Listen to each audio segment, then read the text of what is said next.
All right, let's go ahead and begin. Whoa. Hello, everybody. Welcome, welcome, welcome. How are you fine nerds doing? Let me say hello. Also, let me hit T on the YouTube side. Let's see if that works. And hello, Scortus. Congratulations on your first. Hello. Hello, Nuko Fish. Oh, I'll be showing off the weird fish in detail very soon. Don't you worry. How you doing, Jekyll? Soxy still got COVID. Congratulations on the boyfriend, though. Fuck yeah, let's go. Hell yeah, hell yeah, hell yeah. See who else do be big chillin'. Hello, Mini Dow. And hello, Rosario. Welcome, welcome, welcome. How are all you nerds doing? I have had. I was like, hello, Fuber. Test. Excellent. Excellent, excellent, excellent. How are you nerds doing? And then hello, Narf. I myself am doing good.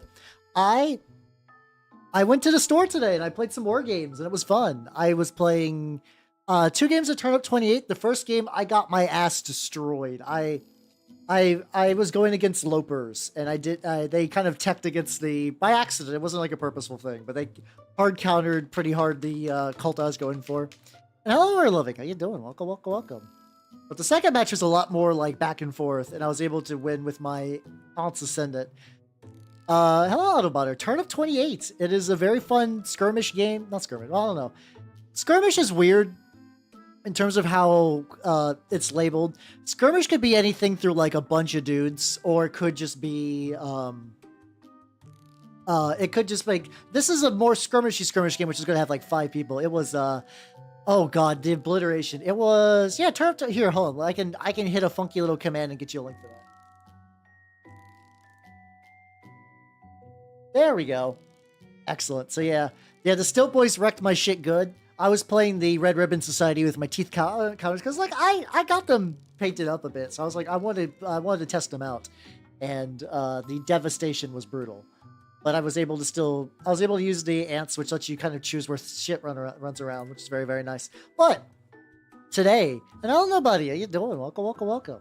Today, I will be, it's like people that are infested with roots fight each other more or less. Like you get like a bit of plant infestation horror theme going on with Napoleonics. It's really cool. I'm a big fan. So much a big fan is that they announced that there was going to be a skirmish variant called Swill, which is like same deal, but underground, sort of like fish and Victorian sweatshop theme. So like, hey, check out, this is my fish in a big hat. This is my other fish in a big hat. This is my fish in a spiky hat. Hello, some bloke on the internet. How you doing? I'm one of those too, technically. How you doing? How you doing? I just don't have my username is not set to them. And then I got a tinier fish in a bigger hat with a gun. Yeah, they're the same universe, and they even say basically models will sometimes, like, people will travel from Swill to the surface and vice versa. Very, very rarely. So, like, these guys are from an older project I was working on. They're not done yet, but they're kind of along the way, where it was like 2 dudes in a trench coat. You can see the bonus dude pointing his gun out. And initially what I wanted to do with them is like use them for Turnip, but I was like, oh wait, the playtest rules for Swill mentioned that there's 1 unit in there that's incredibly tall. I was like, perfect, excellent, love to see it. So I don't know if I'm going to hit that one much tonight. I kind of want to focus on my funky little fishes and whatnot, so I'll go ahead and start out with just like get some medals on there, because that's going to be a nice, really easy thing to get. And then I'm probably going to practice my skin. Like, I want to do like a pale, fishy blue skin for all of them. So we're going to see if I can get that going pretty well. We're going to hit up all the cleavers and whatnot. But yeah, how you nerds doing? So yeah, I did that. I had a lot of fun at the shop. I picked up some cheapo Space Marines that I want to use for some Plague Marine conversions. Because I've been going through my Plague Marine stuff recently. And I have a lot of extra bodies and whatnot. Oh, other thing I should mention. Hey, everybody, if you check your emotes, you'll find that there's a new emote in there. You might be able to see it on the screen now if you are keen of eyes. Whoa. Yeah, I got that, like, earlier today. How you doing, Cole? How you doing? No, not that one. I've had that one legitimately for a while. I've had that shit for a fucking while. How you doing, Nutwall? Welcome. How you doing? How you doing? I do love the Katachan face emote, because no one stopped me from having that yet, so I'm going to continue to have that until I'm told otherwise. Oh yeah, I saw that. There's like the scuba dudes, and then there was the one that was like a bunch of kind of like assorted, like there was like a fish lady, like a mer lady, and then some other ones. I think I saw previews for those just because I see them get posted from time to time. But yeah, here I'll spill the beans. Hey everybody, I got me a squibby. Hey, look at me. Look, I'm squibbing. I don't exactly know the real origin behind Squibby, if I'm going to be honest. I got one from Nanobites, which is the lady that is like the originator one. I guess a mermaid is a person stapled to a fish. I don't know. You know what I mean. You know what I mean. But first to cavalry. Oh fuck yeah, let's go. I do like seeing horses in Turnip. Yeah, so this guy's gonna be my leader of my Swill warband. He's a bestiar model with a different arm, a top hat, and I did a very rough green stuff to give him like a fucked up mutant face. We'll see how that works out. We'll go ahead and get this guy's. This guy's supposed to have a melee weapon, but he doesn't have arms, so I'm just basically I glued a toothpick, which is just gonna be this big rusty metal spike that he impales people with. I love this little lad. He's just like a little fish dude. Just like unironic little guy. It's pretty great. Kinda, yeah, actually I can see it. I can definitely see it. Last dude's the guy who's standing particularly good at throwing people. Hey, let's go. I do like that about because like as far as I can tell, all the Carnival games are set up because you're like in Venice, chucking people into the water and hoping they fucking drown. Seems to, from what I understand, is a very legitimate tactic. Hello, Shadow. How you doing? How you doing? Gunmetal method. Oh, I got my Vallejo metal colors. I'm set on gun colors. My gun style is supreme. I'm curious what your suggestion is though. I was mostly joking. How you doing? How you doing? How you doing, Shadow? There we go. I'm just kind of hitting all these like little metallic bits. Not a lot of metal on these guys, but to be fair, it's just like mostly like chunky pistol. Oh, their whole strategy is making them drown. Nice. So, it's interesting. So, I was able to reconvene with my group, which we've just... How you doing, Nitros? Welcome. Talking about the Turnip group I've been playing with. It seems like we're looking into other games as well. Not as in, like, we're gonna give up Turnip, but It's, yes, fish real. It's funny. Everybody... Rattling Grind and Lead Belcher. Ah, gotcha. I think I've heard similar ideas to that. I usually do this, like, Vallejo metallic, and then I hit it with some, like, kind of, like, texture paste, and then I do, like, a bit of dry brushing. I could also see that one working out, to be fair. Where's I going with this? But, yeah, I think all of us collectively in this group are like, hey, we like niche war games. And we've been wanting to play niche war games forever. And, like, that even includes things that I don't know if I'd say are niche per se, but, like Frostgrave and Stargrave. I think all of us were just like, you know what? It'd be fun to do a Stargrave or a Frostgrave. Because I think literally everybody in this group is like, we've been looking for people to play Stargrave and Frostgrave forever. There's Black Templar guns. Ah, gotcha. I'm vaguely familiar with that guy, I think. I think I see him on YouTube every now and then. There's, like... Maybe I'm getting confused with someone else, but I swear I see one guy on YouTube that seems like a name similar to that. Is like doing like these kind of like vaguely clickbaity things, which to be like, I don't know, it bums me out, but there's like a lot of clickbait does go pretty far in like TRPG and like wargame spheres just because like there's not a terribly huge amount of content. So like, you gotta squeeze. But yeah, I got also random popsicle stick. I did do the, what's it called? Yeah, honestly, bloke, same. Also, I'm going to use this pale blue from Vallejo, because I got that kicking around. You got to very nice Autobotter. Clickbait, yeah, that's true. It goes far basically everywhere. But yeah, no, it's kind of weird. So you would get a lot of like, these things suck, and then like it would just kind of turn out he's just hyperbolic. I don't like that. I don't like that style very much. But whatevs. But yeah, I'm going to try putting on this like blue-gray. I kind of want to keep this like a very pale blue. I want kind of like a weird sort of like I said, like a fishy look to it. I'm gonna try it on. Oh shit, I didn't get this guy's. Here's what we'll do. Hello, Steve. How you doing? Welcome. I'm painting the lads. Lobster tail bodyguard. Ooh, fuck yeah. Let's go. Hell yeah. Oh god, yeah. I've been seeing a lot of people flip out about the bolt action stuff. I've never played bolt action. I'm not against historicals. I love me some fantasy stuff, or even more just like kind of like medieval things. Like I've been looking at Saga either way a lot recently. But I was like, I'm a little curious about bolt action. I know it's been a while, and apparently they're doing some like force organization changes that are making people really upset. How's how you doing, Danger? Welcome, welcome, welcome. Helicopter member is stationary. Hey, how you doing, Fox? Hold on. Nice. Yeah, at the very least, the nice thing about not playing bolt action in a while is like, that is something that's kind of cool about historicals and like a lot of minis agnostic stuff I like too. Also, Prince Mulder, how you doing? Yeah, we do be doing Swill. I'm kind of like halfway between using the defaults and then also I got my custom, I forget what they called the dude who's in the lead. The playtest is still very, very new and like to the point where there's like, these are the 2 warbands you can bring. They are entirely set in stone for playtesting purposes. But I still want to get the little guys kind of painted up for him, so that's what today's primary thing is going to be. I do think Swill is neat. I kind of like leaning into the kind of like Victorian sweatshop fish angle for a lot of things. I find that's pretty fun. See the small teams rule die though. Eh? Well, oh yeah, oh the special die for small teams. Ah, gotcha. I thought actually, I've heard something to the degree that, like, I think Bolt Action wasn't it made by Andy Chambers? So it has, like, a lot of weird 40k DNA. I see some people who are into historicals get real upset about that. I think it's also because some people that play Bolt Action play it just to be, like, a World War II, like, action movie game, and real, true historical people don't like that. Oh, okay. So it's been people getting real comfortable for years, and then now the status quo's been upset. So of course people are getting angry. Gotcha.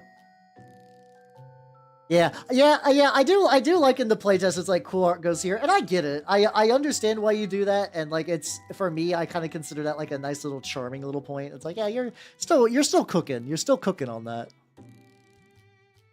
As long as that stuff doesn't end up in the final, but I mean that's the nice thing about like even Turnip is it's a living document thing. It was wild. Apparently there's an LGS near me that is in like 30-minute drive in the opposite direction I usually go.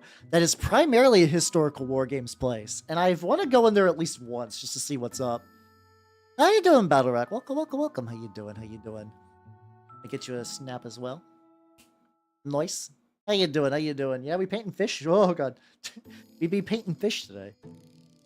For Swill.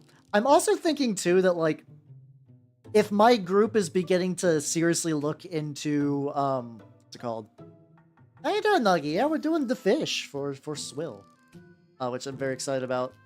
But considering that it seems like some of us are really going to, potentially get a Frostgrave group starting, I might try to find some way to combine a Swill group and a Frostgrave group.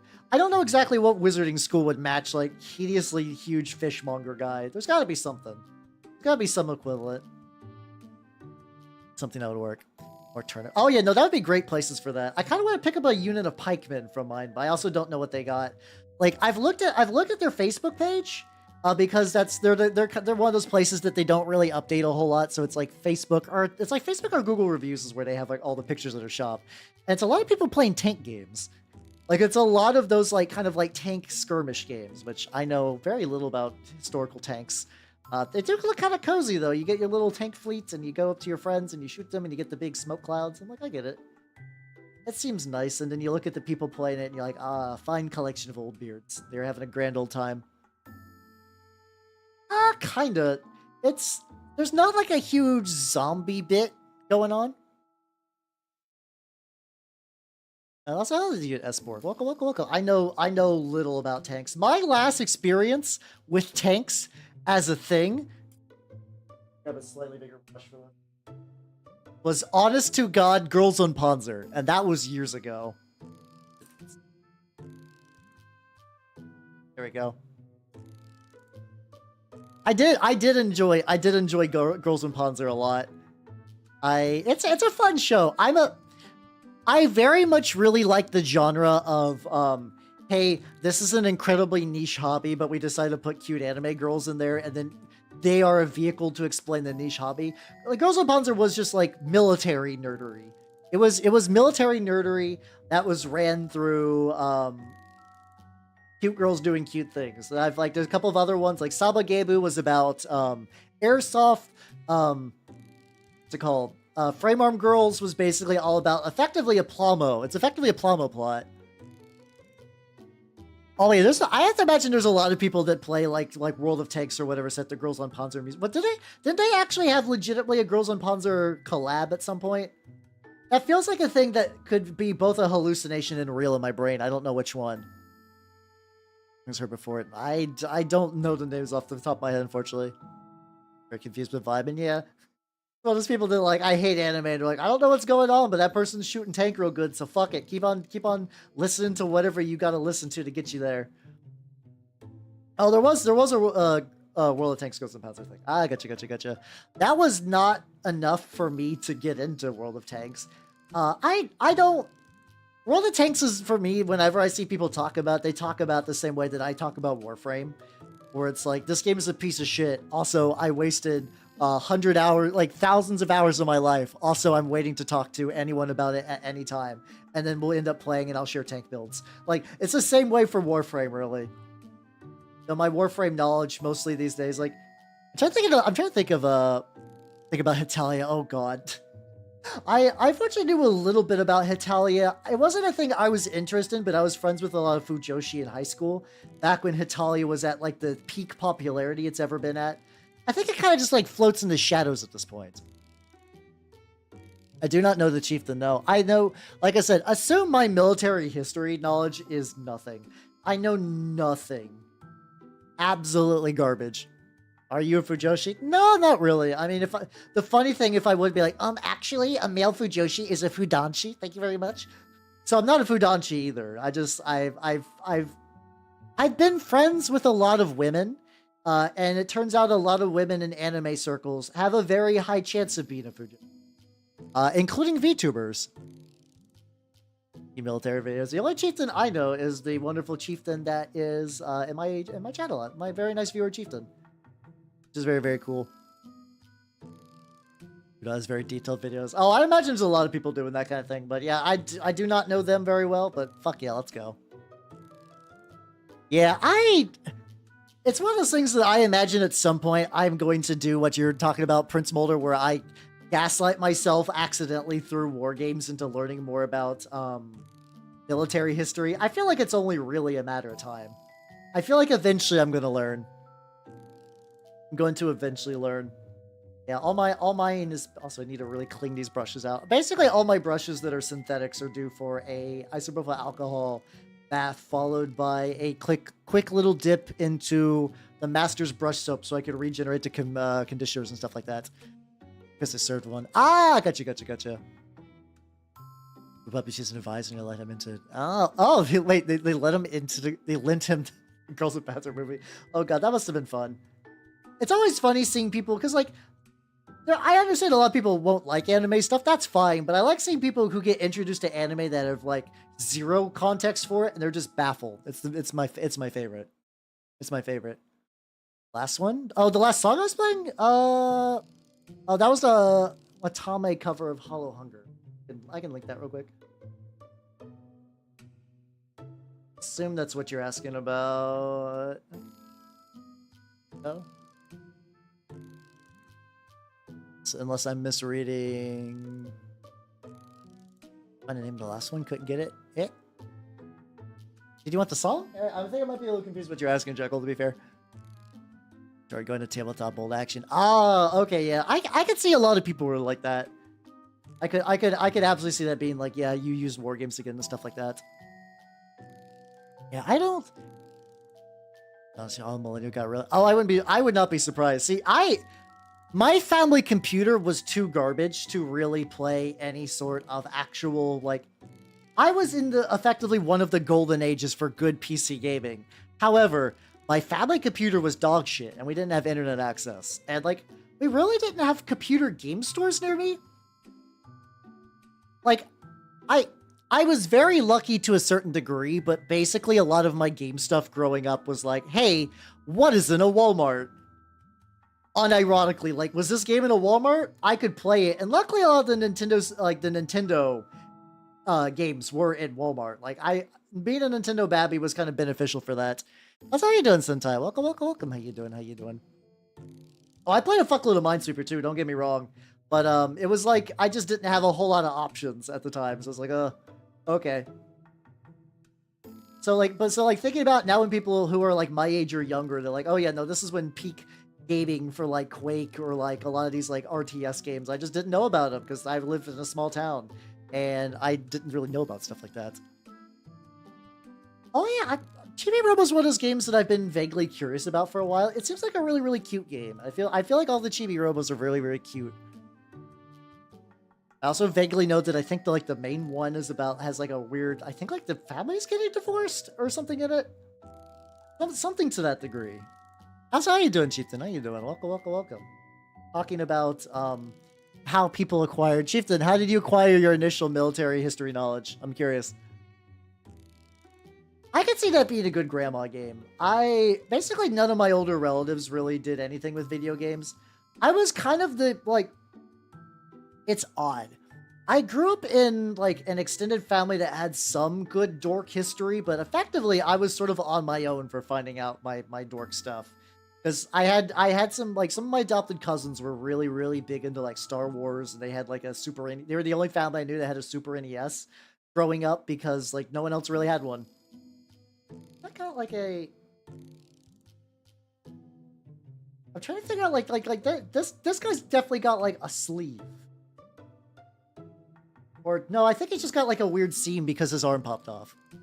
Oh, so you just had a cool grandma in general then. Ah, gotcha. How's how you doing, Matthew? Welcome. How you doing? How's how you doing, Chocolate? Welcome. My venture with Superman has the best. I don't know if I've seen that one, to be fair. I know a lot of people lately are... Wait, no, Supergirl. I was going to say the best Lois Lane. I know a lot of people are really digging the tomboy Lois Lane that was in that recent Superman show. Because they're like, oh, tomboy Lois Lane. Oh, shit. Oh, fuck. Oh, shit. This place is my paints. Oh, fuck. Hopefully you find those. Hopefully you can still recover those, because that sounds pretty rough. Yeah. I didn't do a lot of Superman stuff. Like, I think I was mostly into Batman, but even then it was just really the Bruce Timm Batman was kind of it. That was another thing too. I just didn't really grow up in with a comic place either. And like, I think by the time the superhero, like cartoons would reach their way to me, it was just kind of not really a thing I was getting into. And why here? I think that's kind of nice. We've hit like a very weird part with like reimaginings and subversions and whatnot that I think having like someone who's kind of like closer to the original idea of the character. Well, yeah, you can make it sporty and fun. I think that's fine. Oh god, I remember watching Stargate, but I could not tell you a single goddamn episode. I couldn't tell you a single fucking episode. How you doing, Rufus? How you doing? Welcome. I'm painting weird fish. Because today's one of the 2.5 hour painting streams, I don't have any real belief that I'm going to get particularly far with any of these. But, that's the kind of nice thing about this being like a very smaller scale game. I can get a lot more painted up, like proportional wise. Like once I get all of these models painted up that's in this group, that's done. I could just have a Swill group. It'd be nice for demo games and whatnot. There's a Batman love interest in a minor character. Really? Huh. That's pretty rad. Try watching Walk. Oh, hey, no, I've watched Wakfu. I do like Wakfu a lot. I watched the first 2 seasons of Wakfu. It's been so long that by the time the 3rd season came out, I kind of needed a refresher, and I just never got around to it. I also need to watch Dofus. I've been doing good, Rufus. I've been doing good. I was able to play 2 games of Turnip today. Earlier I was also on Geop stream doing some like more like looking at funky Zillow houses, which is very fun. It's one of those things that like prior to that I didn't get it. Like I was like, a lot of people do these Zillow streams, I don't know what's up, and it turns out just like a lot of people have insane home decor, and that does have like a level of whimsy to it. And I'm like, okay, I understand now. If he's still on, up camera froze. Still on later, I might for the raid. Fix that.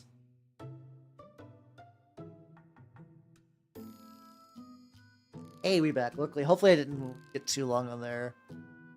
Like Trunks plus Android 18? Not done. Oh no, I think I just like changed the aspect ratio. No, I've always had these pockets. My apron has been pretty sturdy for the most part. Like my design has mostly been the same. Luther X. It's I mean, it's one of those things. I think it doesn't really matter. Like for the people who want homoerotic, that kind of homoerotic subtext for their fanfics and stuff like that, they're going to do it anyway. Like they're going to do it no matter what. So it's like either your intent, I think, is just to make them canonically like we're actually gay. This is gay, gay, homosexual, gay, or like you like it doesn't at that point like you either lean in, or it doesn't really matter if you throw anyone bones because Fujo goggles will determine links where there are none anyway. So go full tilt, or like probably don't even bother really. I think going halfway just makes everyone upset. All right, fish is acquiring a very pale blue, which to be fair, I'm going to cover it with an even paler blue later, but I'm trying to layer this kind of smoothly, so I'm going to take a couple of layers to get to that point. Giving people, so they're just starving people. Okay, that's kind of a bummer then. I'm not a Fujo, but I because I'm friends with Fujos and stuff like that, I don't know. I like when they get thrown a bone. It's like, why not? Why not? I don't know. I guess then again, I also don't know how much is like needs to be thrown for a bone, so I don't know. I'm kind of really wishy-washy on this now. I'm thinking about it. Okay, I take it back. Yeah, no, actually, yeah, you can give the shipper some. What was I thinking? There we go. I've reverted to the stance. This is probably more consistent with what I'm thinking. So how you doing, Silverline? How you doing? Welcome, welcome, welcome. Oh, I can tell you the story. These are from a war game called Swill. In Swill, the idea, it is deep underground in the land of Turnip28, which is a really cool war game I enjoy. Effectively, Swill sits on a lake of like effectively like motor oil or something like that. It's effectively like oil that can power like a crazy amount of industry, which is why everything is like a bit higher tech than the surface level. But also it's like a hyper like Victorian era capitalist nightmare where everyone's just kind of working in these like super like fish based like sweathouses, sweatshops. And they every now and then duke it out in the streets for territory and whatnot. How you doing, Nitro? Welcome, welcome, welcome. How you doing? I don't have any names just yet. The way I imagine, like I got a little bit of some backstory cooking up in my head. Let me get this like little bit of the hand, and I will take that drink for sure. Get a little bit of this. All right. So these guys, I've just imagined they're just disposable like chaff dudes. Like they don't have a lot of story. I imagine this guy is because he's the guy that leads this operation. They're just like incredibly shitty. Like they take the scraps, they butcher and sell as much as they can. But like sometimes you gotta get the scraps. Sometimes you gotta steal the scraps from other people to butcher it up. And these two guys are going to be brothers that came from the surface because like shit sucks up there, and they're like, we can make it on our own. We could become famous and big someday in Swill. I'll tell you what. And in order to make it so they don't just get instantly chewed up and spat out, they pretend to be one really tall dude.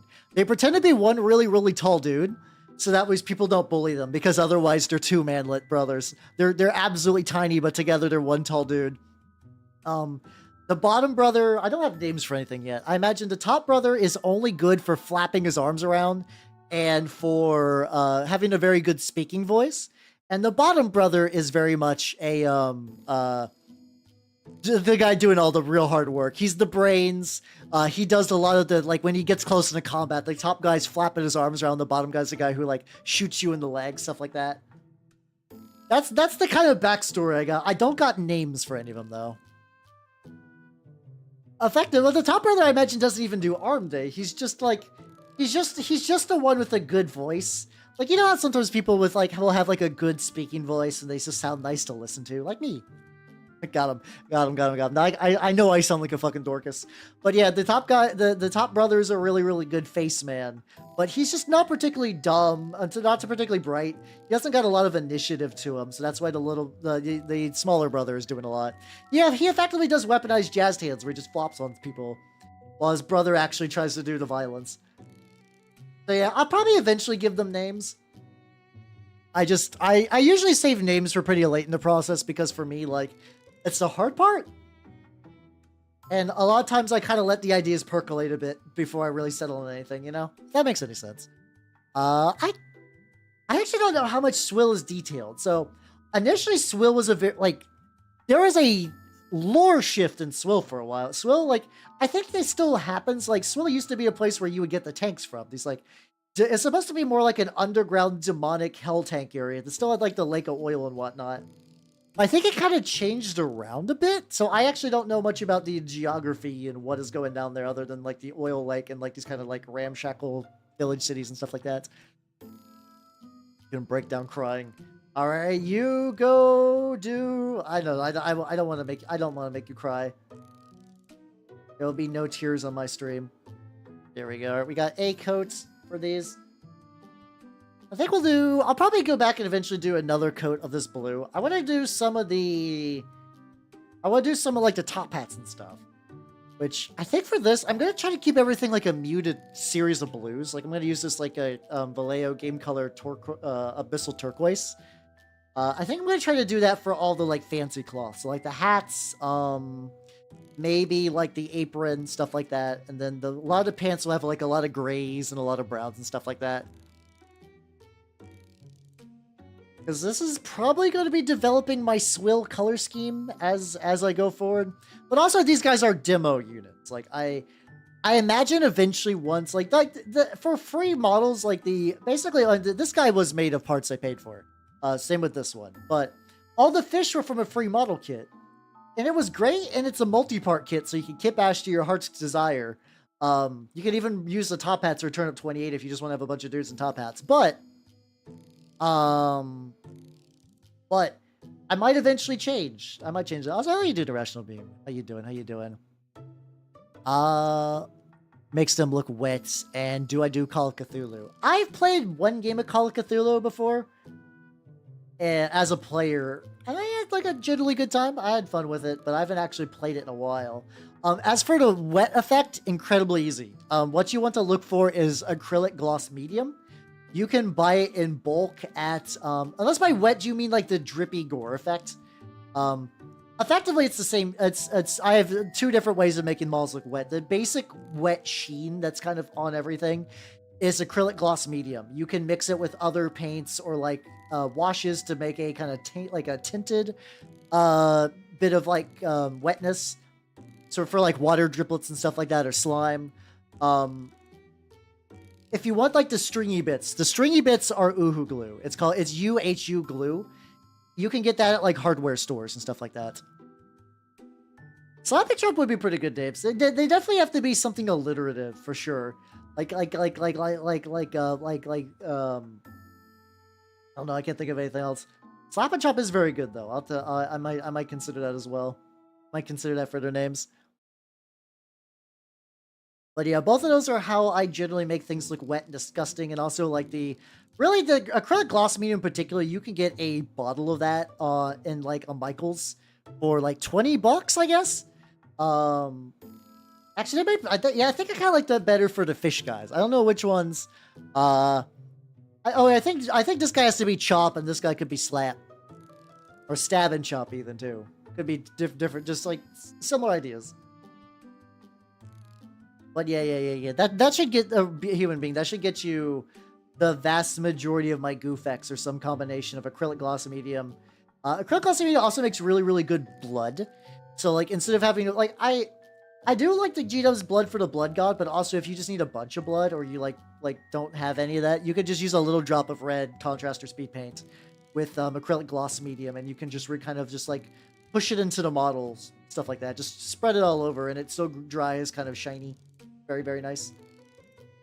All right, one big top hat. I also think this is going to be good for the gloves as well. I think I also want the gloves to be the same color, even though the gloves are going to be like, I probably shouldn't the gloves. So I'm like, the gloves need to be like rubber gloves, but definitely like the aprons. I think the aprons are still going to be that color though. There we go. Forgot this guy's gun too. God damn it. My malls. Hey, I'm glad you like my paint jobs. I'm glad I could help out. Yeah. No problem. That's what are you doing, awesome guy? Welcome. They added guns. Nice. I feel like I should know what Dying Light is, but I'm blanking out. Like my brain keeps wanting to autofill that as 7 Days to Die, which got Hey, that got released recently. It's like one of those games that I totally forgot was early access just because it's been in early access for a decade. So I was like, okay, okie doke. Ooh, a sec. Let me see something real quick.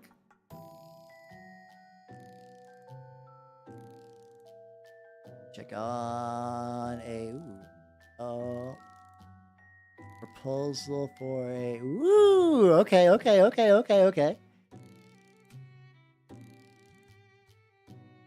Excellent. I'm going excellent. It's for more details about my I told you I was getting some 3D models done, and I got sent the specs for the 3D HAL. Like the I'm having a low poly one and a regular one. The regular one I just got sent like how much it's gonna cost and everything, and it's not that much, which is really good. Shit could get expensive in VTubing, so I'm having a grand old time. They only had bows. Oh, okay. Okay, I can see. So are guns in that game then going to be like that? Wait, that's a zombie parkour game, right? Actually, now I'm thinking about it. Right. Oh, okay. So that's so they're probably going to do like guns as like an end game sort of dealio. Ah, makes sense. All right, I assume so, unless they're just trying to up the power level in general, which could be an option. That'd be kind of a neat way to do a survival game where like you set the difficulty and that just kind of determines what items could spawn. Like easy mode is like you may find a bunch of campers with like little bits of gear and whatnot that you could loot. I need a bit more turquoise on this because I can see it thinning out too much. Where did I put it? Ah, gotcha. I had not played that before, but I remember it getting talked about. I think it was pretty neat. I don't play a huge amount of zombie games, to be fair, though. Mr. S.C. Chugs Jr. See, I like the last name Chugs. I kind of want to do Mick. I like Mick Chugs as a name. Like maybe for the butcher. Oh, actually for like the leader, like Mick Chugs Discount Fish. How's Alcunor? How you doing? Welcome. How you doing? Welcome to Mick Chugs Discount Fish. Half off fish. You know you want that half off fish. It's still relatively good. Maybe the half off fish also might have some chunks of people in it, but don't worry about it. At prices that low, you can't afford not to risk it on this terrible meat. Terrible, horrid meat. He's got like a little patch on here. But how you doing? I'm working on some balls for Swill. I'm going to need to eventually go around the side. So Jekyll, have yourself a good night and take it easy. And once again, best of luck trying to heal up from COVID, because that shit fucking blows. The rewards are worth the risk. Played Mass Effect 3 and that was dead on arrival. Oh god, I don't. Mass Effect 3, goddamn. I'm still vaguely blotting that out of my mind. I have looked a little bit into the, what's it? Like a... Okay, he's got like a strap going up. I'm gonna have to go back with like a finer brush a bit later. I'm just doing that kind of like just big painting stuff like that. Oh yeah, totally do up the poster. That'd be great. Swill from Rage 2. I forgot that I forget that Rage 1 was a game, let alone Rage 2. Like, did people like Rage 1? That was one I think I saw ads for it, and I was like, this is certainly a game. I wish I didn't play that game. Understandable then. Okay, I guess that's how the reception went for Rage 2. I need to get like the bottom of their feet. Get all of it like very just black. Just I don't want any fish upskirts. So I'm just gonna have like a void going into the forbidden fish gooch. No gooch for you nerds. Get fucked, idiots. Words of an arrest. True. As long as you two aren't like big smooching with the COVID, you gotta wait a little bit on that. Give us the fish taint. Ah, gotcha. Well, best of luck with that then. Hell yeah. I'm denying you all delicious fish taint. You gotta go to McChugs for half off fish taint. It's only slightly used. Oh god, am I just gonna used fish taint definitely is like a combination of words that I've now put together. How you doing, Fagoth? How you doing? Hey, I'm saying words that are mentally damaging. How you doing? Hey, whoa! Let's look at our snake. Look at the snake. Hey, everybody! Welcome! Look at my beautiful snake manners. She's a very cute ball python. She has been doing good lately. She might be shedding again. She's been a little less active than she's been the last couple of days. I think she might be getting ready to shed, which is, she's been looking for it. Ooh, let's go. Okay, so I'm currently going to need to activate the magical update button. There we go. All right, let's update the Nanners fan club. Beep boop boop boop boop boop boop boop boop. All right, and then with that, let me see. But yeah, Nanners to be doing good. Fuck yeah, let's go. Fagoth, welcome to the Senior Plus rank of the official Nanners fan club, and Moss Dragon 24, welcome to the Vice Presidency of the official Nanners fan club. Ooh, and then how you doing, Squiggy? Welcome, welcome, welcome. Let me get you into the. I gotta move up my head a lot more because I got a lot more shit in the way. Because of all my new gear, like not new gear. I don't got a huge amount of new gear, but I do got that like the new ball with the lights and stuff like that. No, no, no, no. I don't think there's anything wrong with breeding snakes. I just don't think I'm good at like. There's a lot that goes into snake breeding than just having two snakes fuck. I don't think I'm ready for that in my life. And ooh, Horror 11. Let me get you up there as well because you have upgraded. Very nice, very nice. Where are you on here? I'm on crack. Hold on. This is one. Let me double check. Oh yeah, I see you. Oh, you're directly under Junior. Nice. Okay. Through here. One of these days, I still want to try to automate this a bit better. Also, how you doing, Battle Pal? How you doing? Welcome, welcome, welcome. Oh, Lego Man. Welcome, welcome. How you doing? How you doing? Two snakes high-fiving. Also known as sex. Yeah, no, I had dreams of being a reptile breeder when I was younger. I don't think that's a good idea now, for me personally. But yes, horror-loving, and I'm the real Squiggy. Welcome to the senior rank of the official Nanners fan club. Oh, we're getting a lot of senior stuff going on. Let's go, let's go. Zoom in a little bit more. There we go. Let's see. Oh yeah, the one that like I love the snake that just opens the door and just goes like flap. Like a lot of people are like, oh no, that poor snake. But the thing is, like owning a pet snake, I think it's just like, you know, snakes do that. Snakes are very sturdy. Like you don't want to like harm your snake, but like it's just going like because like they're a lot of them are kind of made to like yeah we are thick tubes. So hey, rookie, welcome, welcome, welcome. Yeah, I don't worry, I don't play because like also for instance, I'm gonna be real. My snake Nanners is a spider morph, and she's already got neurological issues.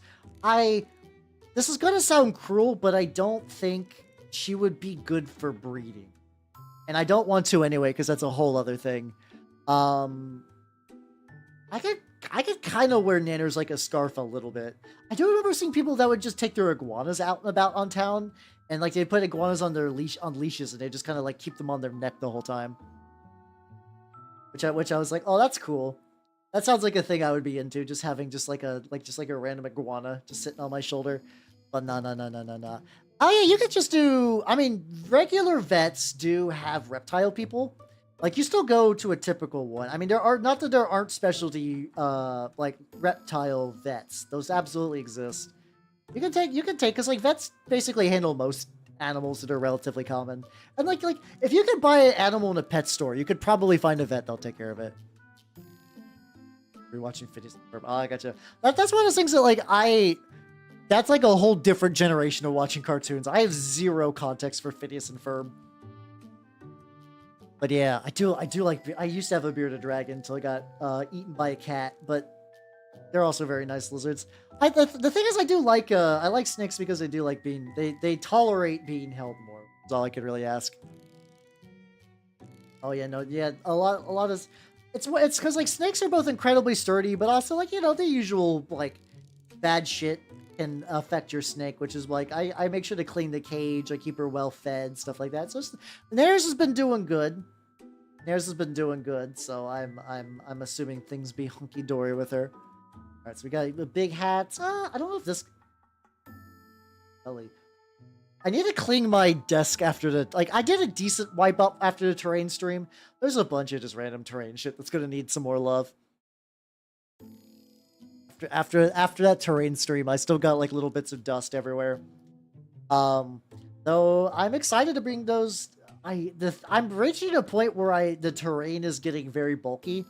Like I don't think I've ever showed. I usually do most of my projects on stream, but hey, it's all good. It's all good. So what happened was it was a little bit of backstory. My adopted parents split up when I was younger. So the snake was at my adopted dad's house, and I would be basically, I got it for my birthday, and I was like, yippee, bearded dragon, let's go. And I would only see it every now and then though, because like I'd be gone. And it was in this like very nice big vertical tank. Like it had a lot of vertical room to move around, which was really, really nice. The tricky thing was though, so like there's like a little hole at the top. And it was not something to like, it was really reasonable to assume that a cat could get into there. But apparently what happened is that the bearded dragon was just like chilling, just like by the heating lamp because heating lamp warm. And one of our cats managed to stick its arm in there, get a claw, and like effectively fish hook my dragon by the stomach and pull it out and just begin eating it. And it was one of those things that like at that point I had several gnolls die, so I kind of just like, it wasn't great, but like I was not nearly as devastated as I could have been by the news, because like I've had a couple of lizards die already, so like we were like, it was about like a 2-hour, effectively like every weekend for years, or like mostly every weekend, every now and then it'd be like every 2 weekends. We would go on these like big, I spent a large part of my childhood riding in a car for a combined 4 hours every weekend, like 2.5 hours one way, 2.5 hours another way. It's no surprise that I got really into my Game Boy at the time. Game Boy Advance, very, very good when you have very, very long drives like that. But, yeah, so he's like, so, how, right, so, you're bearded dragon. And, like, I had gone through enough pet death, and, like, I was, like, not super young, but I'm gonna say, like, late elementary school. So, like, still a kid, but, like, reasonable enough intelligence-wise. So, like, I knew that, like, pets die. I've had to deal with dead pets before. So I thought it was gonna be like, oh, he got sick and passed away. Like, I was like, okay, I'm ready for this. So they're like, the cat ate your lizard. And I was like, I'm sorry, what? And I got the details, so I was just like, oh. And the thing is, like, I like that cat. I still like the cat, and I was like, the cat is a cat. It doesn't know better. It sees critter. It's like, I'm gonna eat that critter. I'm a carnivore. So I didn't like hold it against the cat either, and I like still went in there and played with the cat later. But I was like, man, I think the fucked up thing at the time, like even besides the pet death, this is how's it, Theo? Welcome everyone. Talking about my dead pets. How you doing? How you doing? Let me shout. Yeah, we're going through a bearded dragon get eat my cat story. This is from a while ago. Also, hello, Kami. How you doing? Welcome, welcome, welcome. Let me shout you out. Hello, everyone. If you do not know me, I am Howard the Mimic Elf. I'm a miniature painting VTuber of the Nurgle and Skaven variety. What were you up to? So actually, if you see that take in the top right, I was able to put it on the table today. It did really, really well when I was playing I ran it as a hot air balloon for the Ants Ascendant. And Okami Suna, thank you for the follow. And welcome to the workshop. And hello, Doc Irving. Welcome, welcome. What were you up to? What were you up to? Oh yeah, what were you working on your tabletop RPG again? Or were you running it? But hell yeah, hell yeah, hell yeah. Yeah, exactly. We're talking about fish taint and dead pets. And I am painting some models for the wargame Swill, which is the skirmish variant of Turnip28. And we're talking about a story how when I was like in like late elementary school, my family cat ate my bearded dragon. And like the TLDR to catch you back up is like my cat managed to fish my bearded dragon out of its tank and eat it, right? So that was kind of rough, but at that point I already had like dealt with dead pets before, so I wasn't too shocked by it. And like, you know what was kind of a really silly thought that went through my head at the time afterwards? It was like, so I just don't got a birthday gift anymore. I don't got a birthday gift anymore. Because it's like, through no fault of my own, my pet got eaten. So I had nothing. I had nothing. I was like, man, shit sucks, yo. Oh, hognoses are very cute. That would probably be like if I had to get a second snake. I don't think I'd get a second ball python. It probably would be a hognose or something like that. Oh, hey, fuck yeah, let's go, fellow chaos enjoyer. I'm more of a just general Nurgle model. Just like, love me some Death Guard. I actually did see, apparently at my local shop, there was a guy that somebody traded in an entire chaos 30k army. And the prices were really good, but I'm like, no, I didn't even do all that stuff like that. Oh, you know, that kind of stuff is pretty cute. That's how you doing, Charlie. Welcome, Mermussy. Oh, no, listen, this is not Mermussy. This is Mermaid Taint. This is Maint. Look at the Maint hole. Gaze upon the Maint. But yeah, bearded dragons are cool when your pets don't eat them. Yippee.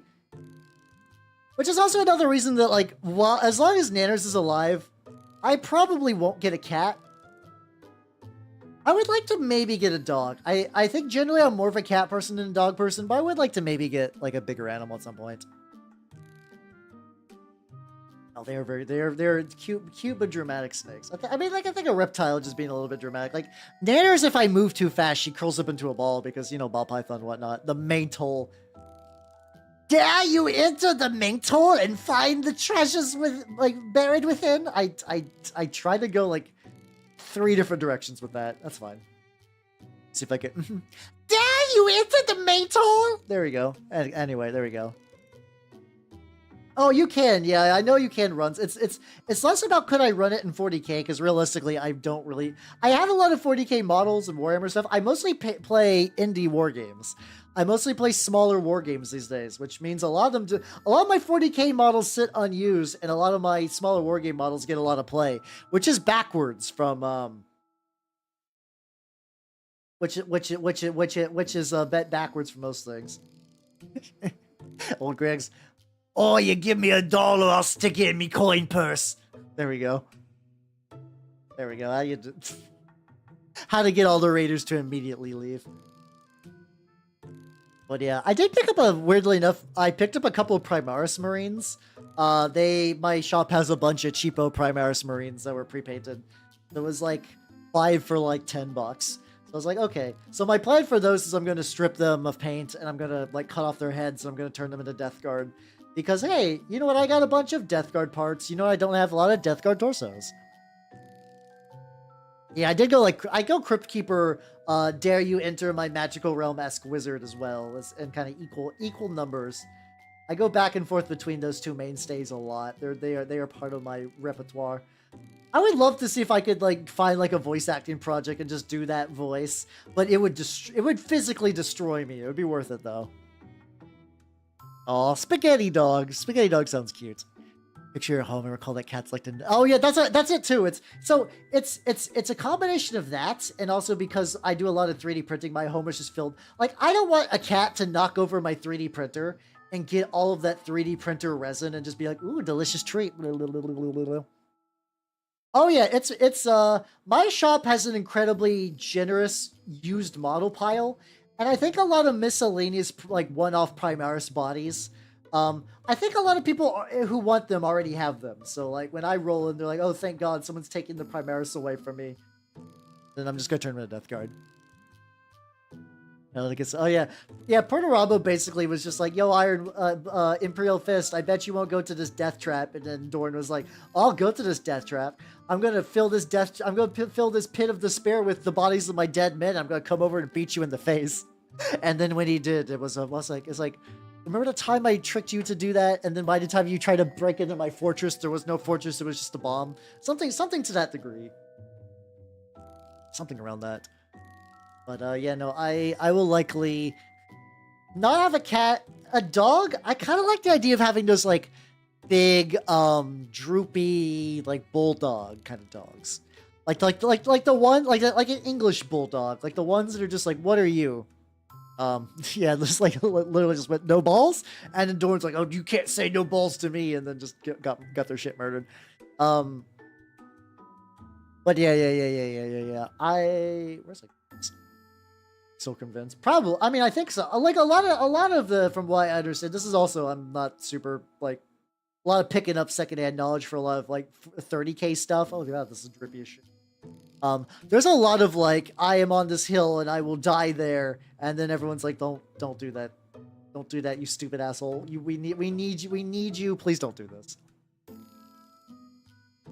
Oh, let me get a stretch in. Ah.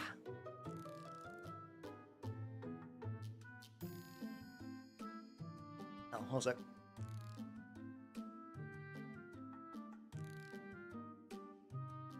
I'm reorganizing my water.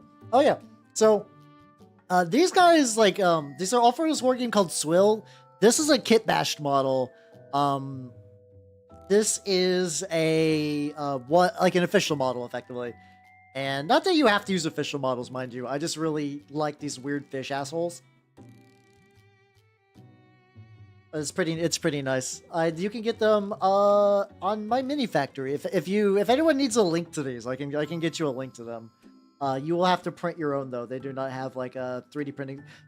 Max Fitzgerald has a 3D printing service for Turnip28. I just don't think he has one for any of the Swill stuff, especially because these are like freebie early, like not early access. Like, hey, we're really early in doing this, so we want everybody to have models for playtesting purposes, and also it's fun to make models. Effectively in Swill, it's a lot of like fish-based like sweatshops and kind of stuff like that.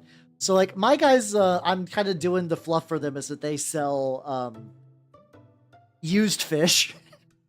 They sell used fish, which might just be their competitors that have been chopped up into fine bits that like, these fish cubes are so diced you can't even tell what fish they were from.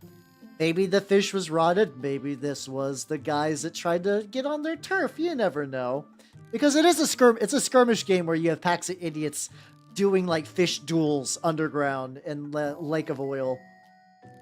You know, normal kind of war game stuff. If you were interested in Swill too, hold on.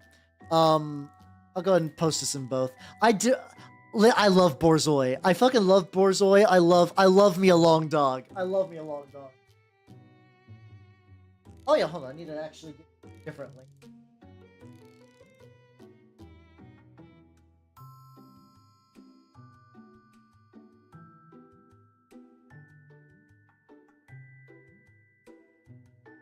There we go. This is going to be a link to a Patreon for him. I'm not affiliated with Max in any way. But there we go. But if you check that out, there is like under the Jugs. I'm so happy he's on Jugs. Jugs is a podcast I like because it had a lot of people from other podcasts I like go onto it. They're really weird though. Like not the topics. Not the topics of them are weird. What's weird is that they really insist on being a primarily YouTube podcast. When I listen to a lot of my podcast audio only, and they take forever to update into various apps and whatnot. Oh, this is actually not Warhammer, funnily enough. This is a totally independent, small indie war game, which is what I like. I like these kind of games a lot. Yeah, like they're like, do you want fish? What kind of fish? Fish. Okay, how much is it? It's just like super cheap. And like, why is this fish so goddamn cheap? Okay. The same like you snap it off. Oh god, yeah, no. I've been doing a lot of stuff that have bayonets. For Sludge, which is another war game that I find out that there's a legitimately, like, we're jokingly calling ourselves like the niche war game club now at my shop. It's great. But yeah, I've been doing a lot of stuff. Even though I'm using ABS style resin, bayonets snap off all the fucking time, and I'm upset. I'm upset about it. I cannot do anything to stop them from snapping off. It's just that, like, just being on a table will cause them to lose their little gun tips and stuff like that. It's very likely that it's very likely to fish are people in what I'm doing. Oh, he's got like an itty bitty tail. Oh, wait a minute. Okay, this guy doesn't have a tail. This guy does. It just kind of awkwardly sticks up through his jacket. Neat. See, I'd be okay with bent bayonets, but the snapped off ones are really annoying to deal with because, like, you can glue them on, but like as soon as there is a cling snap, it's never going to fit as well. Like, you can put glue on there, and there's just more prone to breaking later on, which is a huge fucking bummer. Did he have the girdle on the voice? Oh, this guy's got cigarettes in his mouth, if that's what you mean. Yeah, there's a lot of like you know that like fucking like Team Fortress like gentleman comic. Basically everybody in Swill smokes that way, just like a bunch of cigarettes at once. It reoccurs a lot in the art of just like people smoking a ludicrous amount of cigarettes, which is very fun. Gonna get like under here. This is another one of those I'm gonna have to use this finer tip brush to get like the actual details a bit more in a bit. Kind of like bulk cover. Stuff like that. Fix them is aggravating. Oh, hopefully they stay on this time though. I could see, yeah, robe dangly bits and stuff like that definitely snap off a lot. I had one of my turnip guys' cavalry saber snap off. The funny thing is it snapped off. It didn't snap off his hand. He was gripping it, and then it just snapped. Just like the sword cling off his grip, which is nice.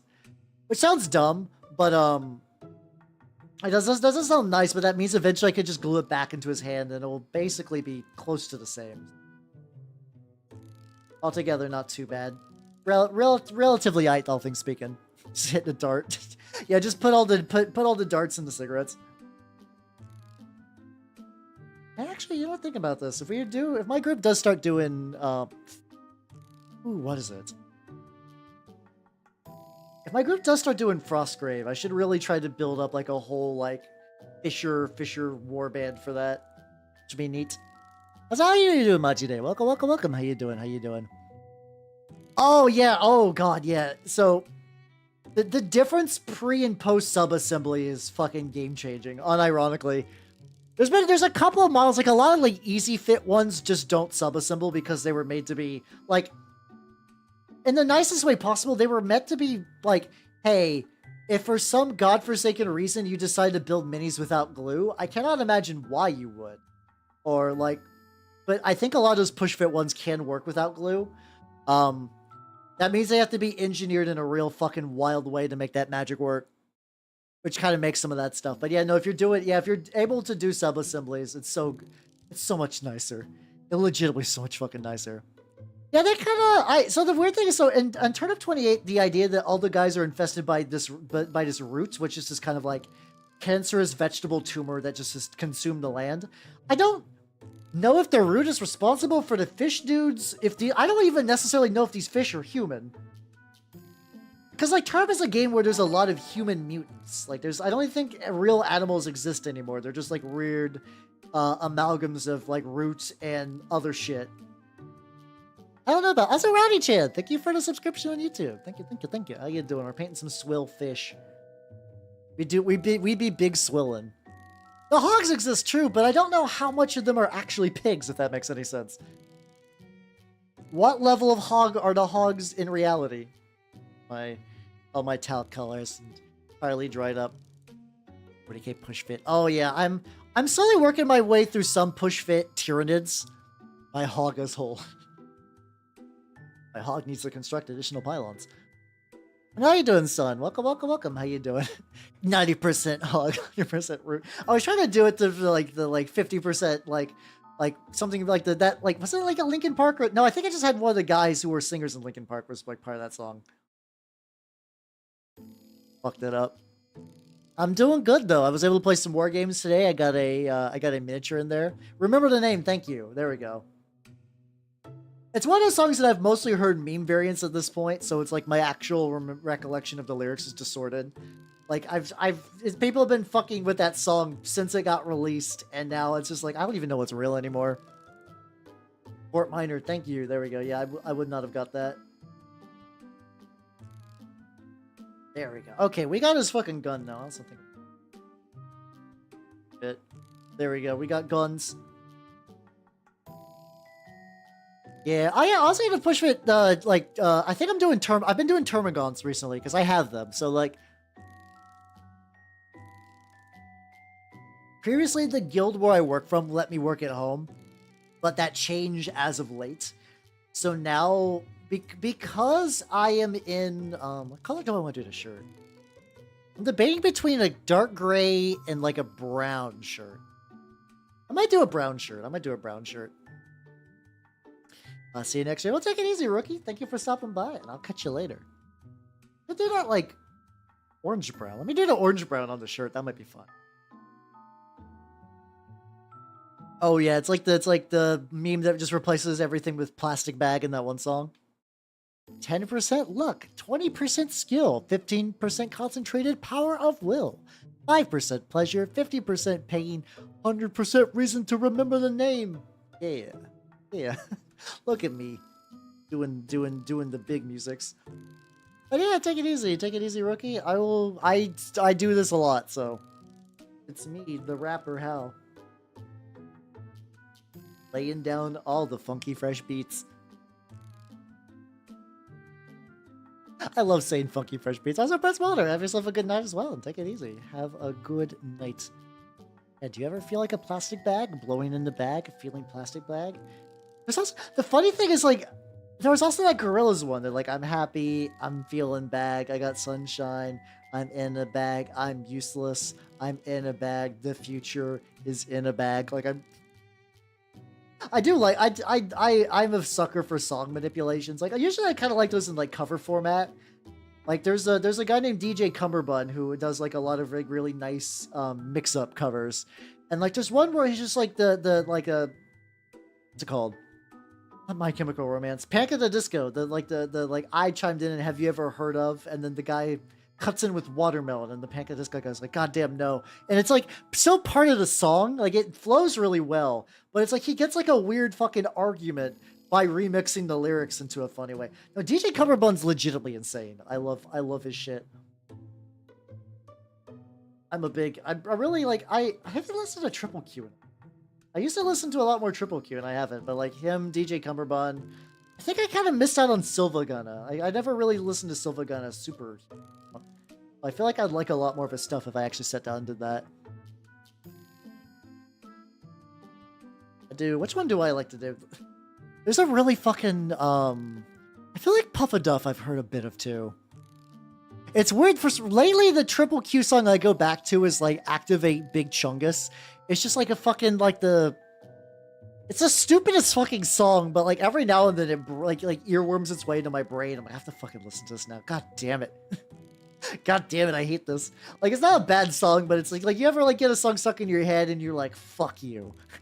How dare you? I don't want this in there. Get this shit out of my fucking brain. Oh, I need to change it. I was looking down at my paper towel that I've been using. It has plaster on it. Plaster House turned out pretty legit. Also, hello, Velocichungus. It really is. I mean, I think it's also why I like it in my painting music, because it's so weird. That's like, I can paint and just hear some occasional just like banana stuff and be like, oh, that's bizarre, and just kind of keep on going. God, yeah, no, all my brushes, I have been very lax on cleaning them as of late. I definitely need to do a lot of brush touch-up bullshit in my future. I think I keep doing that thing, like, after this stream, I'm gonna do, like, the brush deep clean with the isopropyl alcohol, and let's just keep going. Oh, what colors you get? Fuck yeah, let's go. I didn't get any paint today, surprisingly. Usually when I'm at my LGS, I try to pick up some paint. I was like, I don't think I need it. Oh, I want to see if I can find a contrast speed paint. God damn it. Reason is, I'm looking to try to find some speed painting methods for my clan rats. I'm gonna have a lot of fun painting the Skaven box. Clan rats, as pretty as they are, I know in advance are gonna break my spirit, so I need to find some way to like really get those fuckers painted to like a standard I like, but quick. Yeah, I Count Joe at least has like a fun tenacity to it. What's what you doing, Pasta? Oh, what you get? What you get? What you get? Ellie Golding's on my motor mine. Just wanted to get stuck. Ooh. I'm gonna Google that for later. I'm trying to think of other ones. Like, usually a lot of times I'll get songs stuck in my head that, like, I sing them along in my car. If we're talking about, like, the weirdest song that I like to do, like, karaoke or sing for absolutely no reason, it's, Marina and the Diamonds' Bubblegum Bitch. I don't know why. I don't really like any other Maria and the Diamonds song. But every now and then, just like driving around my car, just scream singing bubblegum bitch while I'm maybe going slightly above the speed limit. Not a whole lot, mind you, like still with responsible levels. We're talking about like maybe 45 and a 40. It's a lot. It activates my brain in a way that I'm greatly amused by. Got you some blue and white. Oh, fuck yeah, let's go. I'm doing a lot of blues tonight. Also painting this guy's arm a little orange-brown. Actually, if I use the orange-brown for a lot of, like, stuff, I could get that, like, orange-brown, like orange-blue contrast. Kind of fun, actually. Get, like, a lot of blue, but get some, like, orangey cloths in there. Oh, that might be fun. Okay. Anytime they have, like, a loose patch or a shirt or something like that, I might do that. This guy's got the most shirt out of any model I have. Because the other ones are just, like, mostly naked fishmen. As one does. Oh, this is a game for a game called Swill. It is a war game. It's a Turnip28 like derivative war game. It's from the same dude. It's set in the same universe but underground. But it's like the phrase skirmish game in war games is weird because there are two meanings that people use fairly regularly. There's skirmish where it was like war machine size. This was the first time I've heard skirmish where it's just like, how much do you got? You got like a couple of dudes. I've heard some people say like, I don't know what they say, like platoon maybe scale? Might be a more accurate representation, but I've seen people call those kind of games skirmishy for a while. But then there's like skirmish games, which are the ones where it's like, you just activate individual models. You maybe have like 10 dudes top, so it's like Mordheim, Marvel Crisis Protocol, Swill, Frostgrave would count for that a little bit. Stuff like that, you know. Oh yeah, no, I haven't actually. So I have not played a tabletop RPG in person in a long time. I used to actually every time I would play a like a TRPG in person, I would do try to make a mini for them. Like do I say that? Oh yeah, I got this guy on my desk still. I have like a little decorative guy from like. Let me get a little bit of orange on this guy, and I'll go ahead and show you. So a long time ago in Pathfinder, when I played a bloat mage, I made a mini for it. This was like, ooh, this guy's probably circa 2011. Oh, he's covered in dust. Let's go. How you doing, Mittens? I'm showing off like a very early model I did years ago. He's just going to perpetually have dust on him, and I don't think. Brush? Yeah, I can makeup brush the dust off a week. There we go. So yeah, this is a bloat mage. Hey, you know what's really funny? When I talked about how a lot of people use that one Nurgle model that's fat and has like the chunky metal legs, I did that too before I even knew what was going to happen. So like, this is my bloat mage. She's a mage filled with blood that uses leeches to like siphon the blood out. Somebody at the store gave me a Space Marine helmet that I tried to gold up as possible. He's got like a loose staff for his weapon, and I tried to make it look like he was holding a potion bottle. Oh yeah, best luck with your lurking, yo. Enjoy your lurk. I still keep him around because, like, I like the idea of him. This is something that might be fun to, like, redo now that I, like, know what I'm doing. Like, I know the kit that was used for the torso. I think if I reuse that kit, I could probably, I think it'd be fun to give him another go. I never want to strip the paint from that one, though. That one is perfect, and I'm going to keep him like that forever. By perfect, I mean he's a very perfect representation of my early mini painting. And I like keeping that around for growth reasons, you know? It's nice. Read it for some 10 button heavies deep on my tribute.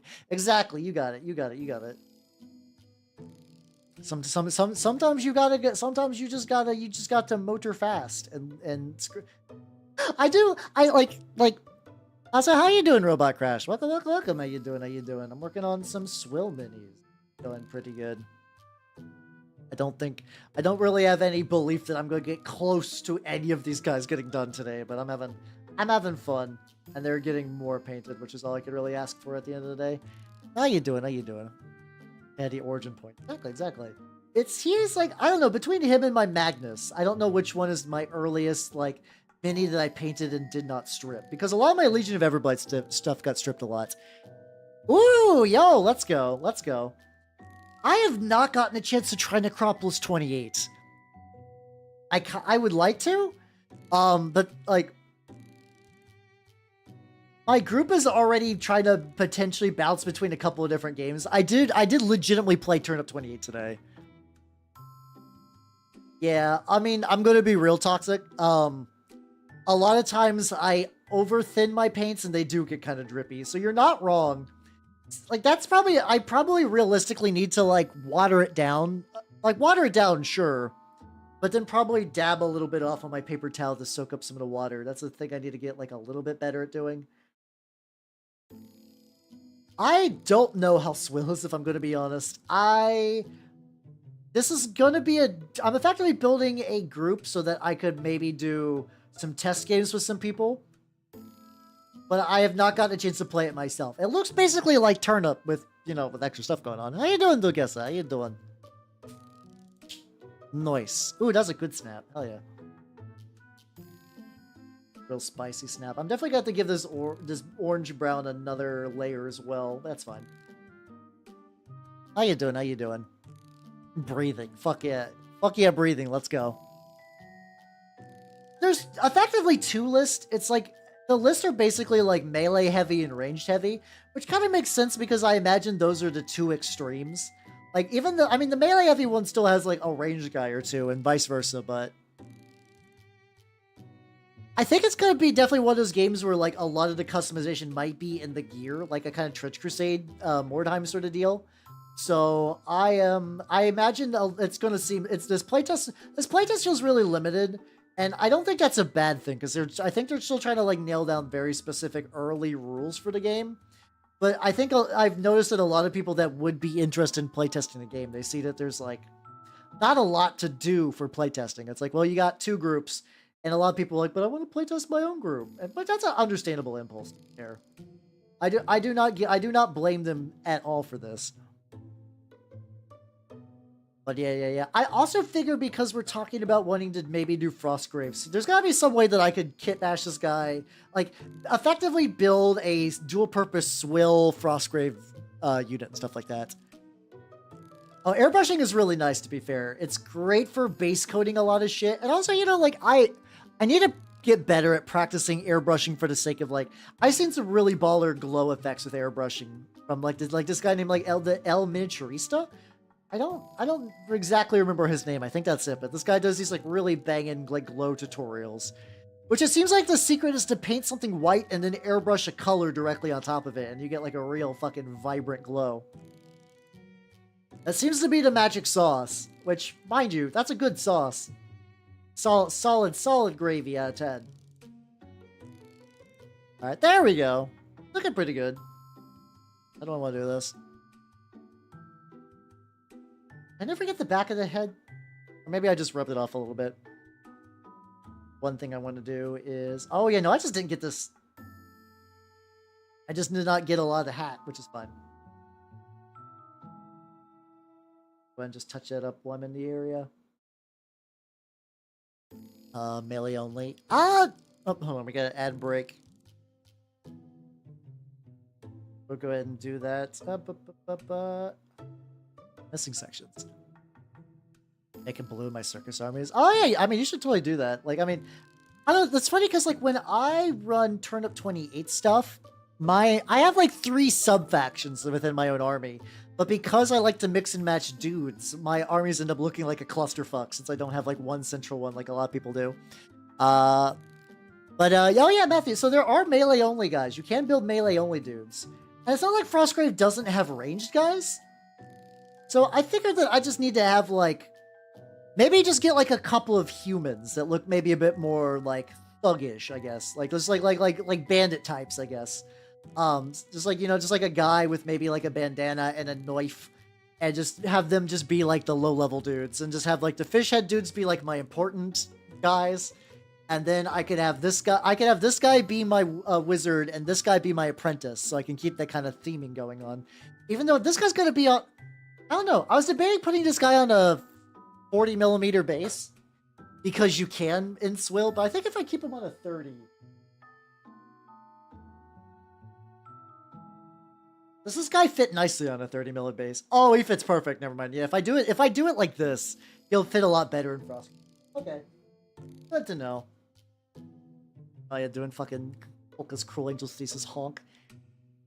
Also want to get a little bit... Probably, like I said, probably not going to paint these guys super duper hard, but because this guy was originally going to be for a different army, I'm going to keep his color scheme a lot because his scheme is actually, by sheer coincidence, pretty close. But I need to switch out the red on his bedroll for a blue. Yeah, 40 is a big base, so that would be good for Swill. But if I want to make this guy do I think Frostgrave is like, you can use whatever bases you want. I might need a double check on that. It's been a while since I looked at Frostgrave. I was not expecting to do Frostgrave at some point. My last two. Oh yeah, what do you do for like a... I mean, oh yeah, if you're doing circus, just do like circus animal rider. Just like dudes riding like bears and giraffes and stuff like that. That could work. That could totally work. But yeah. I'll have to see. I also don't exactly know, like, so my group is just interested in playing a grave game. Like, there's Frostgrave and Stargrave. Stargrave is sci-fi, and Stargrave gives me an interesting choice.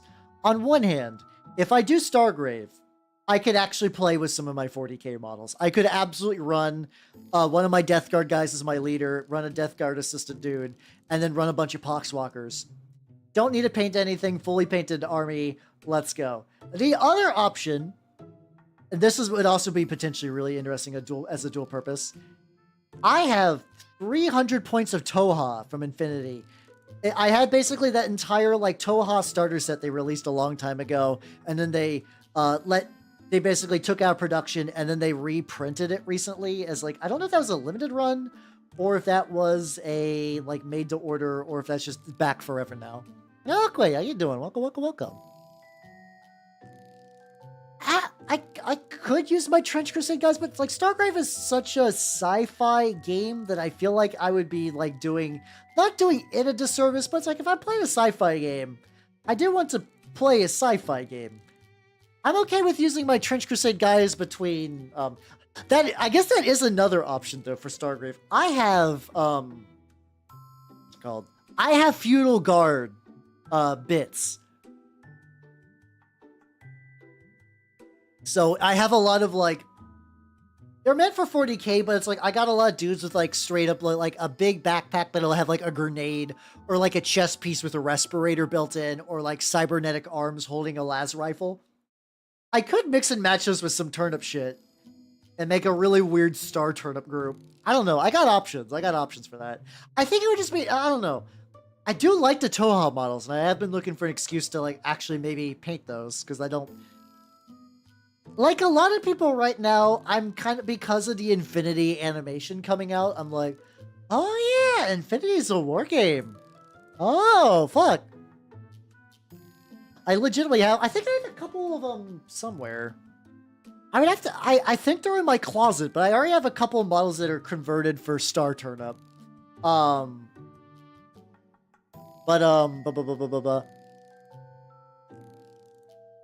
It's just got the mouse, just needs some final touches. Oh, fuck yeah, let's go. Yeah. We're making your turnip in. I mean, I can always use them as, like, grogs, maybe, for something like that. But yeah, I don't know. Darth Greater. Hey, got him. I mean... That's okay, so this is also another funny option for Stargrave, if we got into it. I got Star Wars Legion models I gotta do. My Star Wars Legion has a bunch of really cool aliens from the Black Sun set. I got a lot of Pikes and a couple of those, like, the Black Sun Enforcer dudes. Those could potentially be really, really good for that. Oh, honestly, those Hobbit Goblins would be pretty legit. The tricky thing is, actually, the Hobbit Goblins are fine because, like, orcs, like, because like Games Workshop's got that scale creep going on, but I know I just absolutely post them in Discord. Fuck yeah. Well, like, I have my orcs and they're just very, very small. I basically got the Angmar box a while back, and those little guys are itty bitty even compared to Turnip. Now they look fine compared to other models in their range and whatnot. But, like, if I try to stack them to, like, anything that I own, they look like goblins. I imagine the actual goblins aren't that much smaller, so, like, small goblins doesn't really matter a huge amount. But yeah, I think you could turn those goblins into Turnip28 models pretty easy. I think you could, yeah, you could do it like that. You could just give them some good helmets, honestly. Some good helmets goes a long way in Turnip. I'm a sucker for nice looking helmets, so I play a lot of factions based on how cool the helmets look. Hence, Death Guard. Initially, I got into Death Guard because I thought the helmets were cool. This is not a bit. I'm being completely earnest that a lot of my early initial interest in Death Guard was because I thought the helmets fuck super hard. And you know what? After painting a bunch of Death Guard later, still agree with that statement. Don't regret in the slightest. Death Guard helmets still fuck super hard. Armor's got some good helmets too, to be fair. They absolutely do. But I like me the ones that are just like, I like the helmets that are just like a helmet with like holes bored into it. I love that style. I love the style of holes bored into it helmet. It's very, very good. So if you think about making that, so like, it's around that season where I think people are beginning to plan conventions for next year. And I'm like, oh shit. I kind of want to do like, I'm debating whether I want to do like a Turnip28 cosplay for that. Like, just get like a, like, I don't know how hard it'd be to get like a Napoleonic outfit. But at the very least, I kind of want to make one of those like big beaky helmets. I think that'd be fun.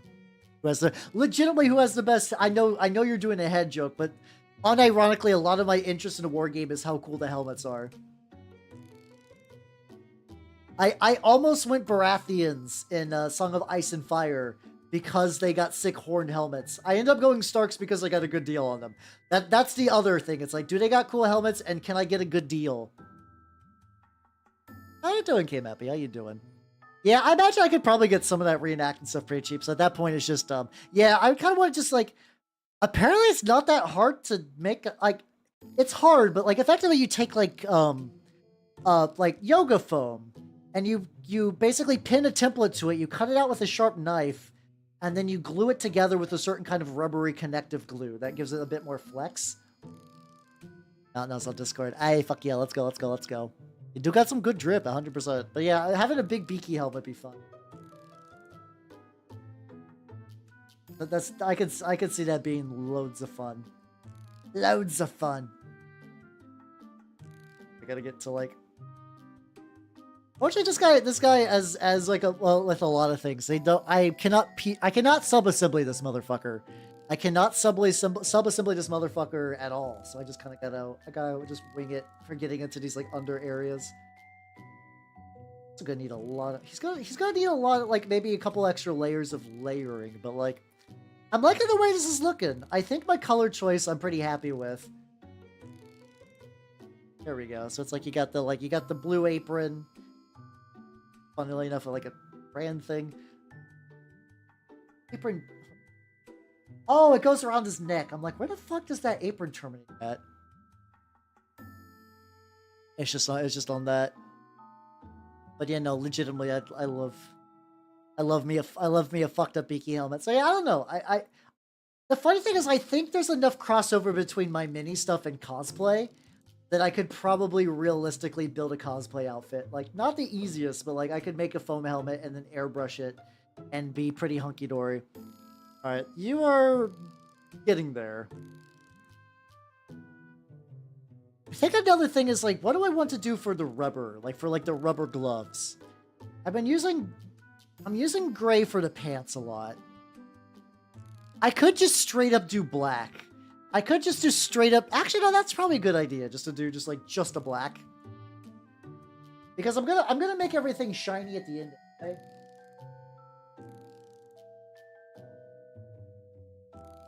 Black, brown. There we go. Just some black. Bright yellow. Actually, how about we try that? What if? We'll try it with him because he's itty bitty. So like if he's got goofy little rain boots, that's fine. I want to use golden brown to kind of lean into that same kind of like we get a little bit of the warm tones with the orange. Yeah, let's see how this looks. This is either gonna look great or shit. There's no in between, and I'm ready to roll the dice. Ready to fucking roll the dice on this. Wipe this off of my palette.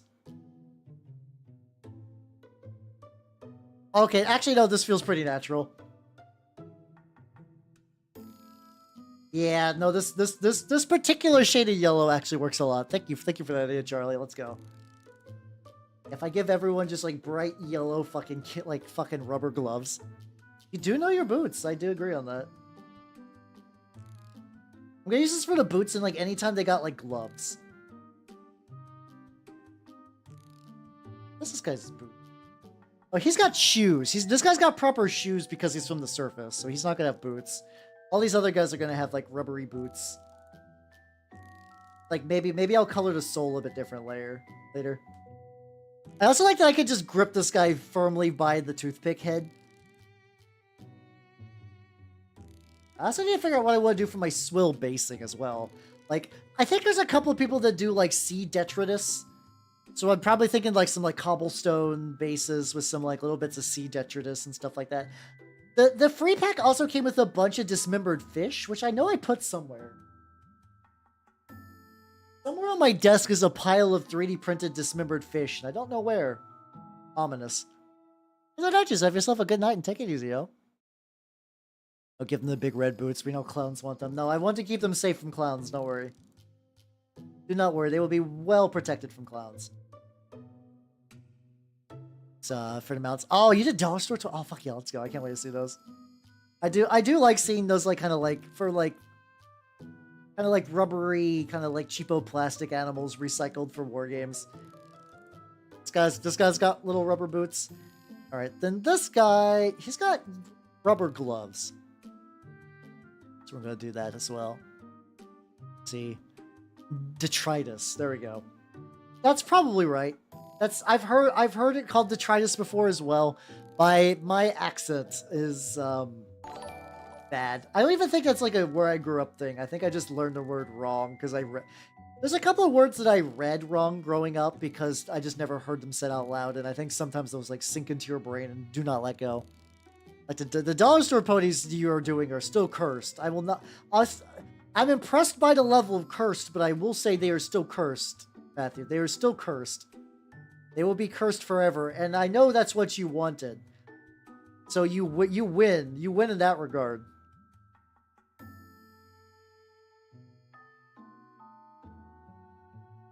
Around there. But yeah, I gotta get some, like, I think I got some, like, ruined city bases from, like, Zabrikov, 3D printing. I just need to combine those with some, like, those, like, severed fish. Maybe some other, like, fish adjacent things. How you doing, Dr. Anime? Welcome, welcome, welcome. I'm painting some models for Swill. There's a war game about fish. Victorian London and fish, as well. You know, two things are very common for war games. There's actually like a couple of war games that have like really good undersea factions. I'm a big fan of what's it called? I'm a really big fan of House Hadros from Wrath of Kings. House Hadros fucks super hard. Get your funny number daily. You're getting there, Narf. You're like basically a third of the way. Close to a third of the way there, I believe. I'll definitely need to like do another layer to yellow. I'm glad I went for this yellow and not a brighter one. I think this is like, what color do I want? What's going on with the legs? They got like, I think this guy's legs are gonna be like a leather color. Like they are friendly weird, like this guy. Oh yeah, 100%. Yeah, a lot of big like bodies of water around huge industrial like areas have never really been fantastic. But yeah, no, Tim's was real fucked up. I remember just hearing like a little bit like I know the Middle Ages were not as dirty as we kind of say they are now, but a lot of stuff was getting pumped into the river around like Middle Ages. I know Middle Ages and Victorian's not the exact same, but like different periods, still dirty ass river. Dirty ass river out of 10. Probably have to like touch up the glove later so that way I can get the blade and whatnot. Persephone. Oh god. The one that was the most fucked up pronunciation. So, in Legend of Zelda Ocarina of Time, you collect medallions. And for some reason, I had never heard the word medallion out loud before, ever, up until that point. And my little brain could not pronounce, could not even be, for some reason, I could not even begin to figure out how to fucking do medallion. I think I went like medallion or something like that. Something bizarre. Like something that looking back on now, like, what the fuck was my brain trying to do? Like, what was the thought process there? It was not even close. Oh yeah, lots of dyes and ways. Just enough to make the primary source of water just fucking terrible. Yeah, I mean, I can understand like borking, like, yeah, like ancient Greek names and stuff like that. Just like, you're like, what the fuck? For me, the names are like, so every time in like a TRPG or like a comic book or anything, this has been coming up more and more in like what I have seen over the years. Aztec gods. People will put like it was like in like the Invisibles, a couple of TRPGs, you will see Aztec gods or things that are meant to approximate the names of Aztec gods. Those are a lot of like TZQLQLZQL, and I'm just like, where the fuck do I even begin? I can only do Quetzalcoatl because Quetzalcoatl shows up in a lot of fantasy media. Like, Quetzalcoatl is established. I can do that because that comes enough I had to train my brain to begin to pronounce Quetzalcoatl. And even then, I'm pretty sure I'm butchering it, but that's fine. Everyone else is, that's okay. Everything else, not even, no clue. No fucking clue. Which is sad, because when I see Aztec god stuff come up, like, the Aztec mythology from the little bits and scraps I've been hearing over the years, it seems really clear. Yeah, I don't know how I medallion so bad today. Medallion.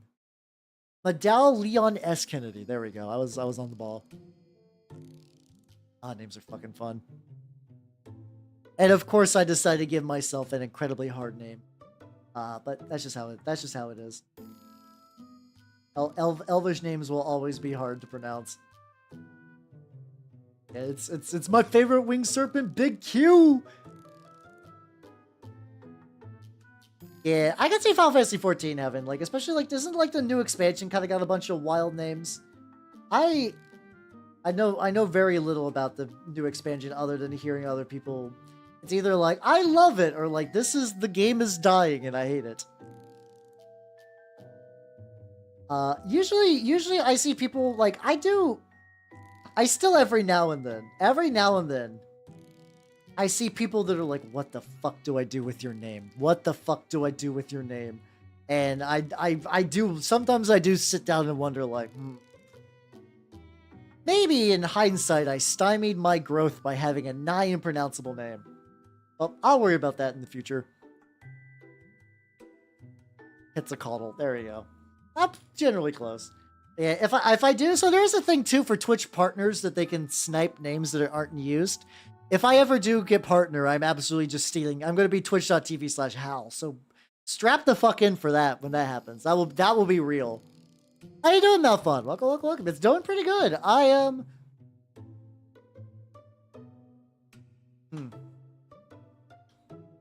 I am currently doing a... I'm currently doing a bunch of stuff for Swill. How you doing, Angel Dust? Welcome. Oh, let's go. Let's open my dorky ass fucking mini painting. See? Hopefully that will cheer you to fuck up. How you doing? I gotta get this guy's apron in the front. I can do that. Or the elf angelize his name. Listen. They call him Denim Apron. The Japron. But, where's I going with this? Because, like, Leather Apron was the name that, not Spring Hill Jack, goddammit. Fucking Jack the Ripper was known by for a while before he got his real, like, catchy name. So the idea of just be like, they call him Jort's Apron. My God. Yes. Blimey, his His apron's made of jorts. I don't know what I'm attempting to do, like 3 shit accents at the same time. The Japron slasher. Doing fine. Oh yeah. Oh, click the minis. Yeah. I do mini painting streams on. Oh yeah. I forgot Leather Apron was like a suspect. Sorry, my bad. My Jack the Ripper lore is a little rusty, to be fair. So thank you for that correction. Okay, it does go roughly up to about here. But yeah, I do mini painting every Wednesday and Sunday, and sometimes Saturday. I got a tracking number for squids on the rats. I think I'm gonna reserve Saturday for painting rats. And if rats don't happen on Saturday, I will probably just do, I don't know, I have other models to paint, so that's not gonna be a big deal, but I'm gonna attempt to set time for rats. I want to do some rats. Layer goes on this apron fucking blow. The thing is, I could have did sub assemblies on these. I could have absolutely did sub assemblies on these arms, but I didn't, and now I'm suffering the consequences. Well, how you doing, Stoneless B? What is how to do? I paint rats. Yeah. Oh yeah. Oh, he was absolutely a butcher because butchers at the time wore leather aprons because, like, you know, why not? Twink bitch. Well, Tweak bitch, thank you for the follow and welcome to the workshop. I wonder what you're into. I don't know. I have a game theory. How you doing? How you doing? If you do not know me, I am Halbernot the Mimic Elf. I'm a miniature painting VTuber of the Nurgle and Skaven variety, and I'm currently painting some models for a game called Swill, which is very fun. How you doing? Turns out they're the otters. There has to be a term for something. Because, like, I know, I have to imagine when you're referring to an otter like that. Also, how you doing, Grimville? How you doing? How you doing? So, whatever do you mean? I see what you're fucking doing there. I'm gonna be honest, setting a schedule really, really helps keep me consistent. I do, oh yeah, the Rubik Marines sound like they'd be absolute ass to paint, to be fair. I totally get you there. Sometimes what happens is some people, like, try to wait for, like, the motivation to hit. One of the reasons I became a VTuber, honestly, was to be more consistent with my painting. So I'm like, I'm going to be painting twice a week. I set some time aside for it. And I pick, like, sometimes I'll pick the mini advance and I'll sit down and I'll paint. And I don't have much better advice than that, but, like, a lot of times it's just like, just set the time aside and make it a regular thing. Because then your brain will kind of... Brains typically want to adjust to a schedule. They like having... Not everybody, mind you, but some people really like having that, like, oh, today I'm doing X today. It's like a nice structured thing. I usually like younger bears. Ah, gotcha. I see I'm learning things today. Excellent. I don't know what, like, information I have no use for whatsoever, but I do know that. Oh, I don't stream on Monday. I do not stream on Monday because I have a EDH group on Mondays. Usually, and, like, if that group cancels, I usually use as an R&R day, because, like, I don't have a lot of just, like, pure days to myself these days. I do a weird thing where I'm trying to balance being a streamer, being a having a full-time job, and also having a couple of friend groups I'm in, which is not ideal, if I'm going to be honest. Who's my commander? Oh god, I got a bunch. Pebble, have yourself a good night and take it easy. Have a good rest. Who are the ones I've been playing the most? Merry and Pippin are probably Merry and Pippin, Awaken the Blood Avatar, Elminster. Those are kind of my 3 mainstay decks. Around that, other decks kind of come and go. Those are the 3 ones I stick with. Yeah, it's all good. Get yourself a recharge going on. How you doing, Elcat? Welcome. How you doing? And the table gets sweaty. I don't really have, like, a super strong commander, because, like, I only play with the same group of people, so I know their general power level. I've taken apart decks before that were, like, too strong even. Yeah, these are fish people. They are fishy little friends. But them is really tough. Oh yeah, no, it's rough. I'm gonna be honest. There are some days that I wonder if like I might be stretching myself too thin, if I might want to switch to like a 3-day-a-week schedule. But I don't know. I go back and forth on that a lot. Because I like playing games on stream. And if I needed to like cut loose a stream, it would probably be Tuesday. Like if I had to get rid of a day that I stream on, it'd probably be Tuesday though. Just because everything else is like a bit better stuff going on. But yeah, no, and the funny thing, so something that like I won't say it held me back, but it did like really stretch me early on, like when I started VTubing, like back in 2020, I was working full-time, a part-time student, and I did a lot less streaming back then, but I was spinning a lot of plates, and whoo, that was quite a bit. Yeah, I think doing 4 days a week and a movie night, I think is like, I would never want to go more than that unless this became my full-time job. Like, if I had a full-time job, I'd probably stream at least 5 or 6 days a week at that point. But that's not super duper likely. Like, it's very hard to make VTubing or any kind of streaming your job. I'm gonna got that a little thick and a little over, but I'll touch up that gun later. It's nothing. So how you doing, Beaker? Yeah. Working on the Swill guys. And they're I'm glad you like them. They're turning out pretty good, honestly. They are going to need way more coats, but you did apply to V Shoujo? I did not. I don't know. I didn't apply to V Shoujo. I guess there'd be nothing stopping me, but I don't know. I guess it depends on how long they keep the stuff open. I kind of feel like there's probably other people that would want it more and would like really be better fits than I would. I do kind of like the idea of having like a big stream group. I do like those, and like I'm somebody who floats around between a lot of groups, but I don't have like a set group of people. Which those set groups of people are the ones that tend to form like teams and stuff like that, which I think those are really cool, honestly. I think those are neat. Hey, Rufus, have yourself a nice night and take it easy, Have a good rest. The sanest. Oh no, I cannot be in Phase Connect. I've actually legitimately looked it up. Every addition to Phase Connect says we are not hiring male talent at this time.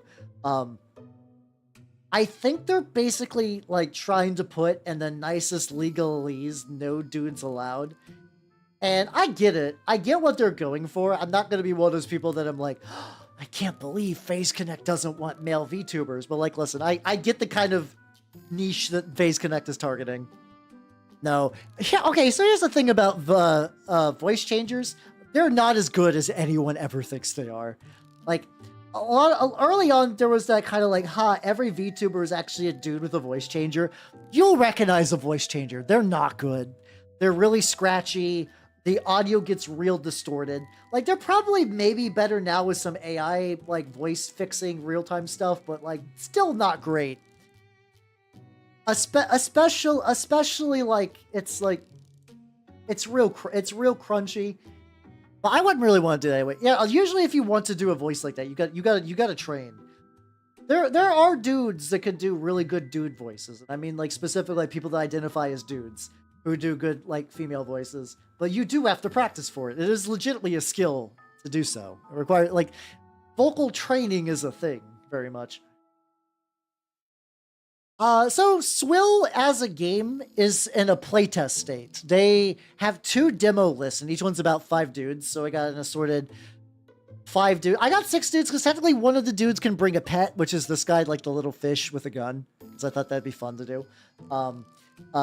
But yeah, no, in Swill, you do not have, like, it's going to eventually be like you have a couple of guys and they're really probably more customizable by gear or stuff that happens during a campaign. But yeah, it's, for the whole male VTubers selling thing, there are plenty of male VTubers who have done super duper well. And I think it's just like getting yourself to the right audience. That is something that I've been getting better at. It's like getting myself out there, getting myself known. Because, like, a lot of people, once they find out what I do, that I do mini painting and Warhammer stuff, they're usually like, oh, shit, fuck yeah, what do you do? And I was like, I do chaos. They're like, oh, fuck yeah, let's go. Like, that helps quite a bit. But it also doesn't help that I kind of nerf myself in a lot of ways by like game choice and making other goofy decisions that probably aren't doing like long-term growth favors to me. But like, there are also people that like and I don't mean this negatively to anyone that does make their money this way. Some people do want to see just like a cute anime girl bounce around on the screen, and like more power to them. I will never reach their. Also, Chris Vanderpool, thank you for the sub on the YouTube side. Thank you. How you doing? But yeah, no, I will never appeal to those people, and that's fine. That's fine. I'm just not the market they are looking for. And trying to appeal to them is not going to work. Jasuki has been sending some other stuff. She made contact. Oh, fuck yeah, let's go. Does she like my models? Get a little bit more paint on here. I'm going to go ahead and do like the leather straps around these dudes' legs because they got like open feet, or is it just entirely just like bundles? They got like little nubs, and I don't know if those are supposed to be like open shoes. Oh yeah, Connor is a VTuber, isn't he, these days? But yeah.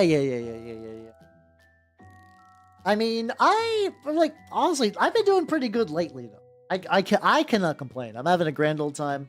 Also, I forgot if I mentioned it or not, Matthew, too. Which will be interesting to you.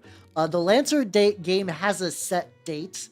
I don't want to announce it just yet, the official date. I'm going to say roughly in the ballpark of 2 weeks from now. That seems to be where we're shooting for. So, yay, let's go. I need a little bit more of this. I think it's Sea Dog Connor, to be fair. People paint so slow. I don't know. For me, some of the slowness for my painting is because I'm also juggling conversation with it. I have to imagine if I sat down and this kind of happens sometimes when I sit down in like dead silence, watch when I say dead silence, like I'm not speaking, I got my red letter media on. I'm not like tearing through models, but I can definitely get like a little bit more speed than I don't normally do. Yeah. Eventually if he pops up on the first video spot page. I imagine, yeah. Especially, I have had people legitimately like, I didn't know a VTuber would do stuff for Turnip28. I found you looking up a root shrine recipe, and I was like, oh, fuck yeah, let's go. But, yeah, I think it's like Connor, like Sea Dog Connor, because I know he does a lot of stuff with Iron Mouse, and I think he does like, I think he's got a VTuber project thingy, maybe. I don't know a whole lot about it. I know a little bit about Iron Mouse. I don't know a huge amount, though. I don't know a huge amount about her. She is indirectly responsible for one of my favorite VTubing moments of all time, which I could go ahead and explain a little bit. There's a VTuber that I'm friends with named Mouth the Dog, Mao. You know, the Fear and Hunger Tumblr sexy man. He doesn't. Oh, gotcha. I see. But I think there was a thing where like early on when she was doing that, like, hey, drop your profile, I want to check you out. He dropped his. I don't know if he was shitposting or not, but like she just like Iron Mouse looked up his video, and like in my friend circles, like people who knew him were like, this is a big deal. And for some reason, the clip she found was him like talking shit about V Shoujo. And as he like it wasn't super mean, but it was still him like making fun of them. So Iron Mouse, during the course of just progressed. She was like making a pouting face the whole time, and just kept making her model bigger and bigger and bigger on screen every single time. And I didn't catch it live, unfortunately. I saw the VOD, and I was losing my shit. I was getting fucking hysterical. I was like, God damn, this is silly. Oh, this is very, very silly. How you doing, Billy? Welcome. How you doing? You quit. I have been VTubing for 4.5 years at this point. I've had clothes most of the time. I don't know what the fuck you're talking about. You act like I am always nude. Just in the shower and like Jesus intended. But how you doing? This guy. Oh yeah, this is just like a little loose strap. Wait, hold on.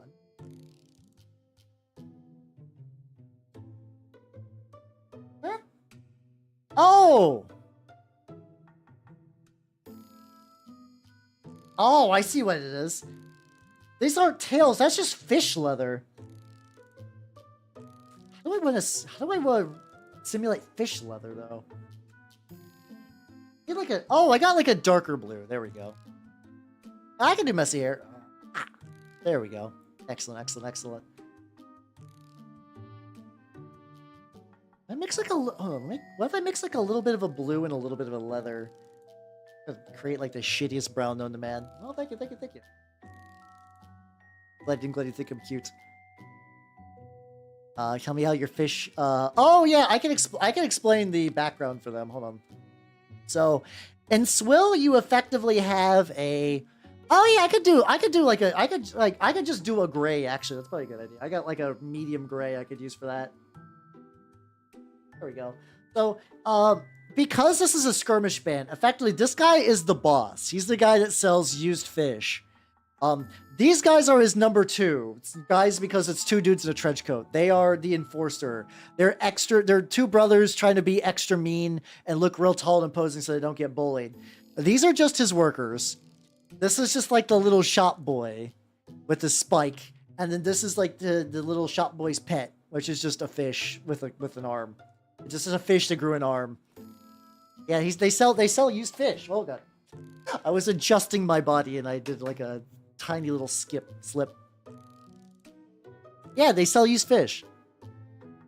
Oh, boy, lightly fucked. Yeah, similar comedic idea. Oh god, this is clogged up. Can I scrape this off without needing to pull out the paint sounder? Yeah, I need to grab the paint sounder real quick. Giotto. Yeah, everything in Swill is just like waterlogged and kind of rotted a little bit.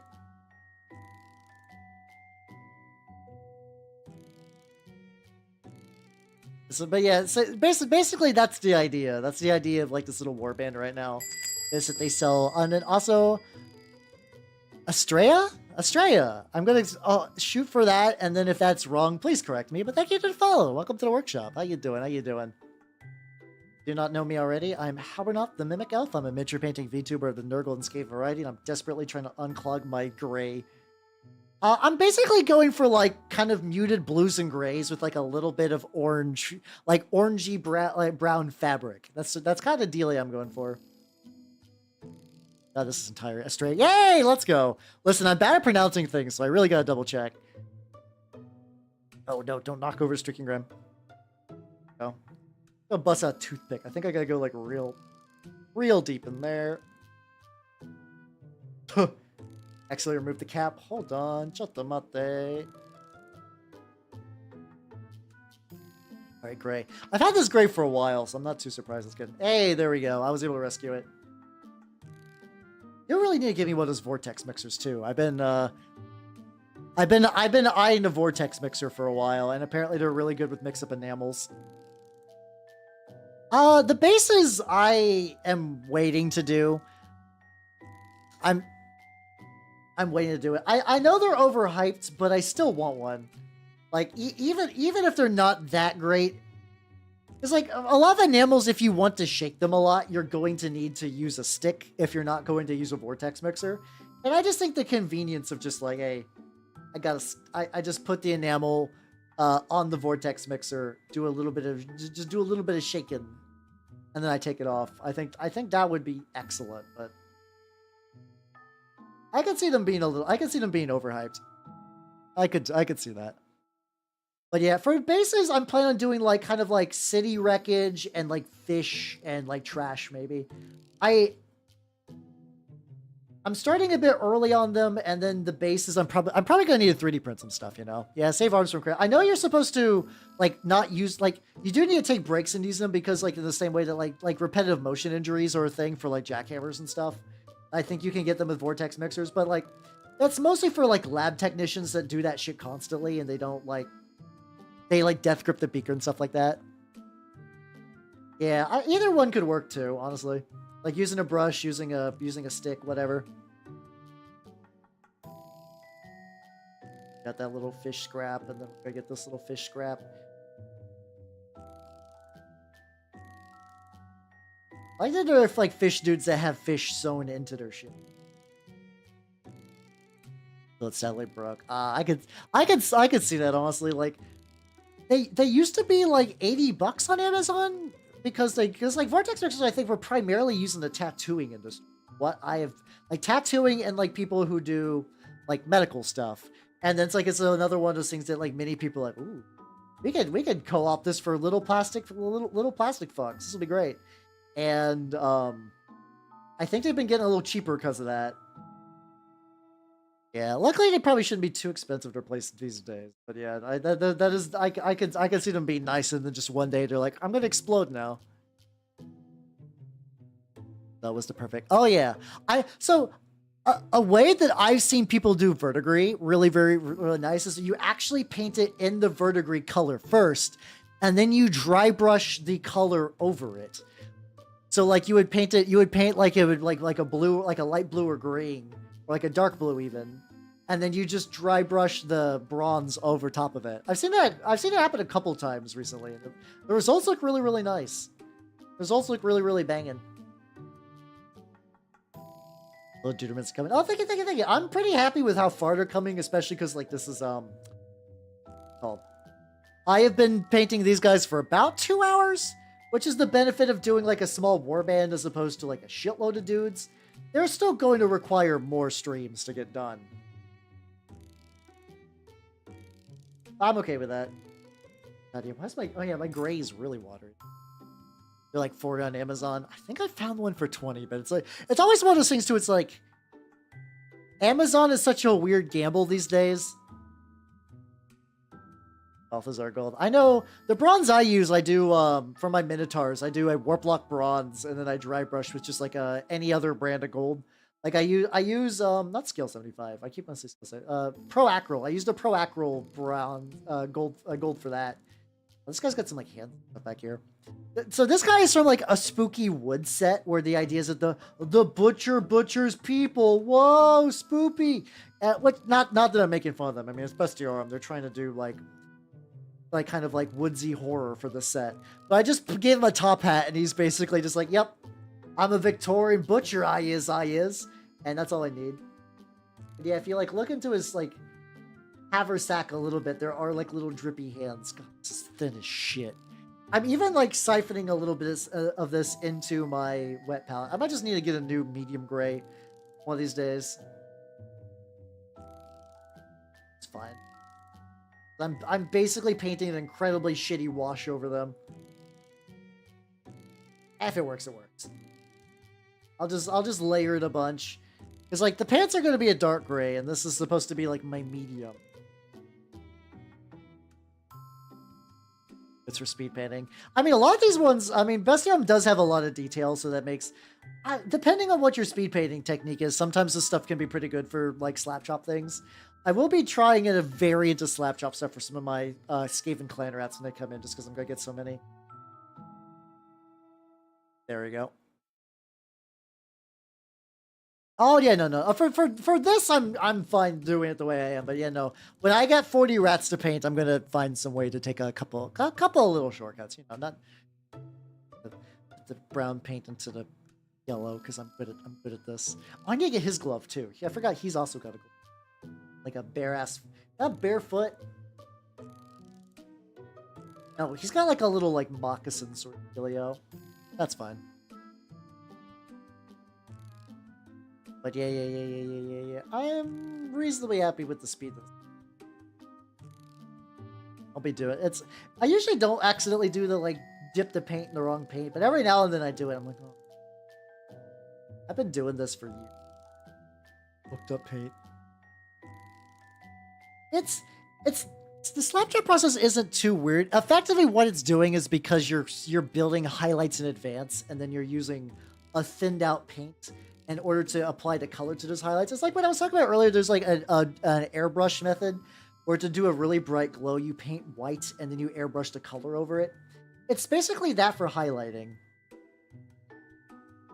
It's like that. No, I don't do any dipping. No, I do not. I think I always saw the people who did like dip painting stuff was always like very like the colors on those get like really, really dark, and like not in a way that I like doing my colors really, really dark. I do like doing a lot of the, like enamel washes and then doing the reductive technique stuff to like remove the paint from that. But no, I do not dip. I do not dip. There we go. Nah. Listen, I learned, luckily, despite the fact that I made a lot of mistakes early on when I was mini painting years ago, I learned very, very, very quickly that like dipping is like basically the only thing I've heard people say that they dip for are skeletons. Apparently you can dip skeletons and be fine, but even then I don't think that's necessary these days. Hey, speaking of Iron Mouse, I have her king cover apparently in my playlist. Nice. But yeah. I don't dip. But yeah, I do, but like the streak and grime stuff, so basically the slap chop doesn't use dipping anyway. It's, you basically just use contrast paints. That gets you a lot of stuff. I'm painting this the same, I think this is supposed to be a pile of organs. Oh, but I'm just painting it up the same color as the skin. I just kind of want this to look more like loose fish, because I'm going to put the, like, little fish scatter terrain around it. Dude, bro, hey, I mean, there's nothing wrong with painting to the best of your ability. If you're, like, at the end of the day, the nice thing about mini painting is such a varied hobby. Like, some people go for really clean, like, highly technical proficient stuff. Some people just want to get stuff on the table quick. Some people got to deal with trimmers. Some people only got a little bit of painting time. Some people, they make their entire job off of doing, like, one incredibly super duper amazing paint. Like, there are people that, like, will get a box from Games Workshop and then just paint one model because they painted at, like, super quality. Song beats me. Why did you phrase it like that? I'm not upset. I'm just confused. It's just I've never heard something like that described like that. Paint him all bright green and then dipped him in an army painter. Looks like I was playing with old army man. I could see that working out. I could see that working. I do wonder how much of that stuff could be like removed though. Like doing like a bit of a reductive removal of that stuff. Your meat beaten back. And you're like, oh man. I try to beat my meat, but damn, my meat got hands. I go and get like a little bits because I got like a couple of areas where I can see the white. Oh, I need to paint the fish too. He's got a fish coming out of his hat. There's like there's so many levels of fish on these guys where there's like a fish wearing an apron made of fish with a fish coming out of his hat. He's probably gonna be stepping on fish. You know, just recursive. It's just fish all the way down. Just up to some fishy business. Exactly. I mean, considering that I'm flavoring that these guys sell used fish, like that is very fishy business to me.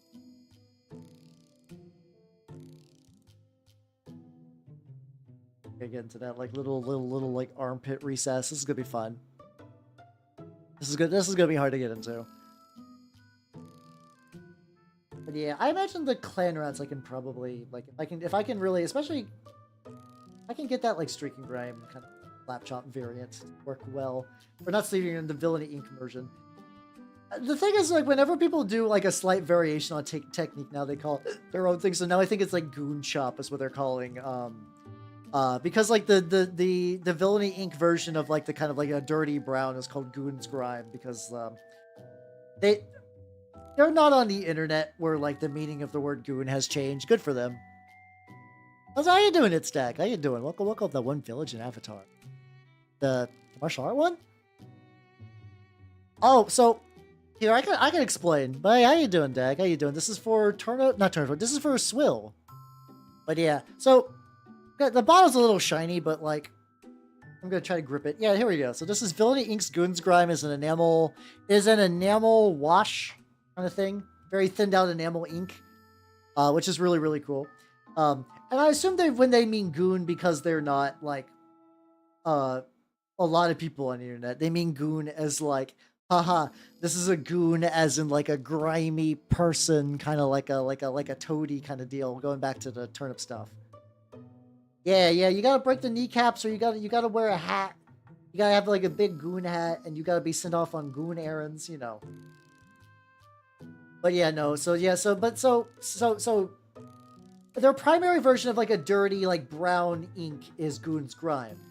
And there's a speed painting technique called slap chop where you effectively use speed paints to paint your mini really quick. And I think what he basically wanted to do is like, oh yeah, you should slap chop, but also use some of our stuff at the very end to still make it kind of look grimdark. Which I think is valid, considering that I do want to make my guys look kind of grimdark. Hey, we're wise guy, eh? I can't do like a real good like mobstery voice.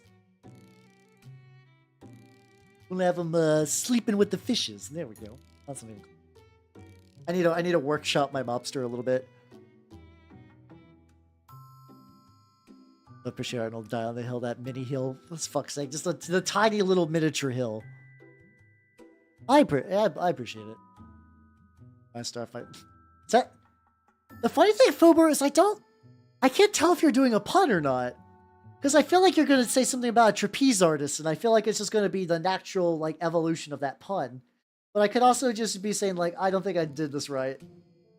It could go both ways. I don't know. You set me in this, like, pun, like, I stepped on a pun landmine, and if I move my leg, it's going to explode. It could be a dud, though. Yeah, see, we're going to make a real swim with the fishes, eh?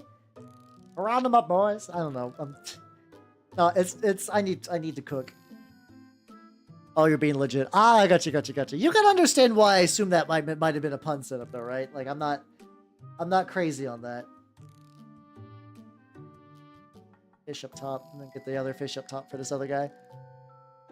If I move my leg, it's going to explode. Me after sitting on my leg. I do. So that's weird. When I like sit in this chair normally during the day, I don't sit like this.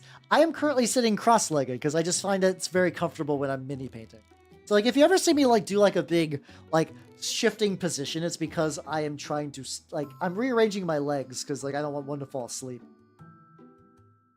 It just feels really natural for mini painting. Random streams for C. Have yourself a good night, Matthew. Take it easy and say hello to Big Ring for me then. How many we got going on? I got a teeny bit of time. Definitely gonna need to like think this brush is supposed to have a bit more of a point to it, which is currently lacking, but I think that's just from a lack of maintenance going on. What else do we want to do? Yeah, I think if I hit him.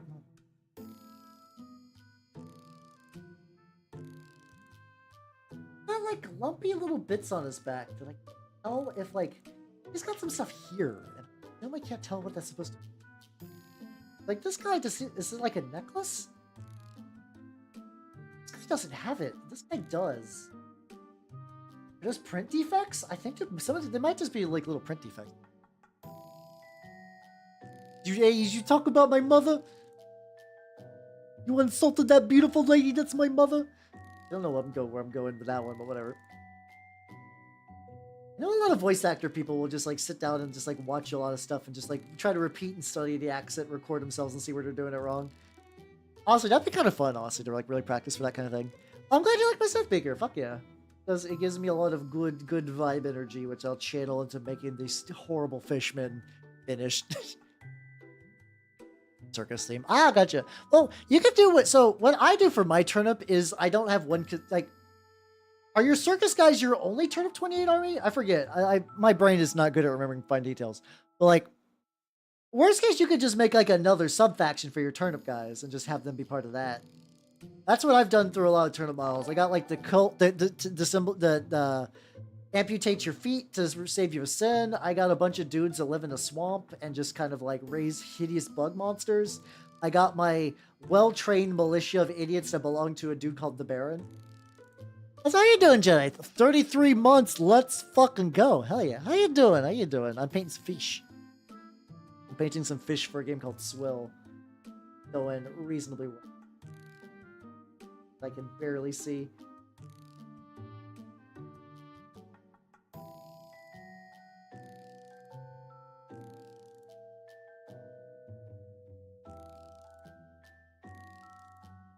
Okay, that's not so bad. Trying to minimize the splashback, and I think I'm getting a reasonable amount of it not splashing back. There we go. Hopefully work was good then. You can chill and watch me paint this fucked up little fish guy. As one does. Oh, this guy's got some like underskirt I can hit up too. 2 brutes. Also, how you doing, Snow? Welcome, welcome, welcome. How you doing? I'm working on some models for a game called Swill, which is going pretty baller. A unit of brutes, 2 toadies, unfinished tough. Do you have any... Wait, do you have any fodder? I mean, you could probably run that pretty well. Oh, yeah, best of luck with all those Bretts. They do look nice, but I feel like Bretts have like a lot of detail that I bet like doing a bunch of cavalry would just drive my shit insane. So legitimately, best of luck with that. I don't mean that in a mean way. That sounds like it could be brutal. I'm gonna do the handle on the cleaver just yet. They also got these like little... They got these like little ringlets. I don't know. Maybe a dark gray for the ringlets. No fathers of yet. Ah, gotcha. After playing a couple of games, I would recommend when you can try to build at least 1 gunpowder fodder. Because I find that at least 1 gunpowder fodder. I don't think every list needs gunpowder fodder.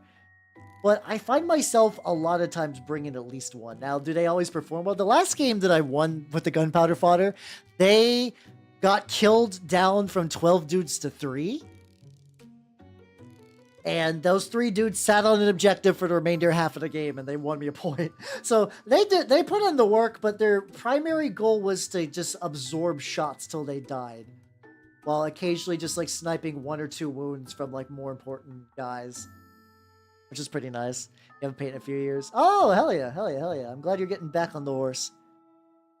That's always nice. It is rough to come back from painting. Like early on when I started doing like my War Machine era painting was never great.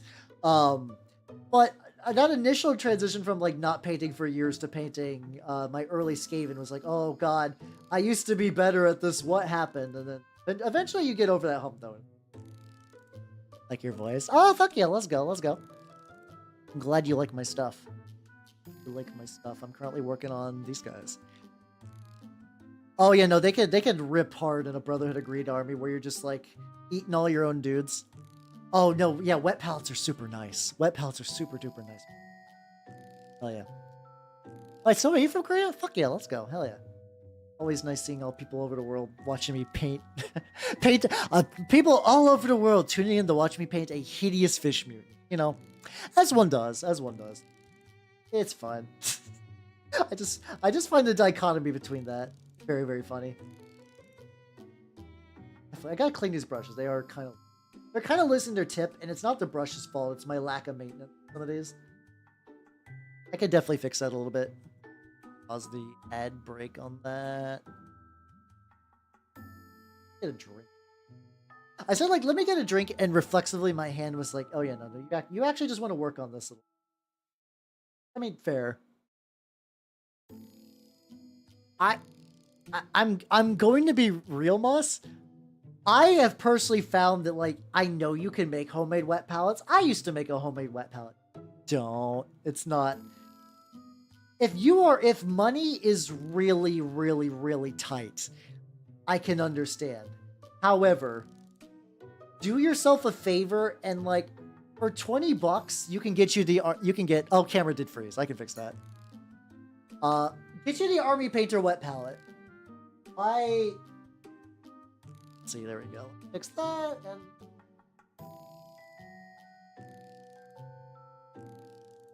There we go. It's 20 bucks, you get like 100 sheets. I basically have to maybe rebuy sheets like maybe like 4 or 5 months, if I'm going to be honest. It's all good, camera back. Oh, if it was like an at the time thing, if it's a pure financial thing, I get it. I totally get it.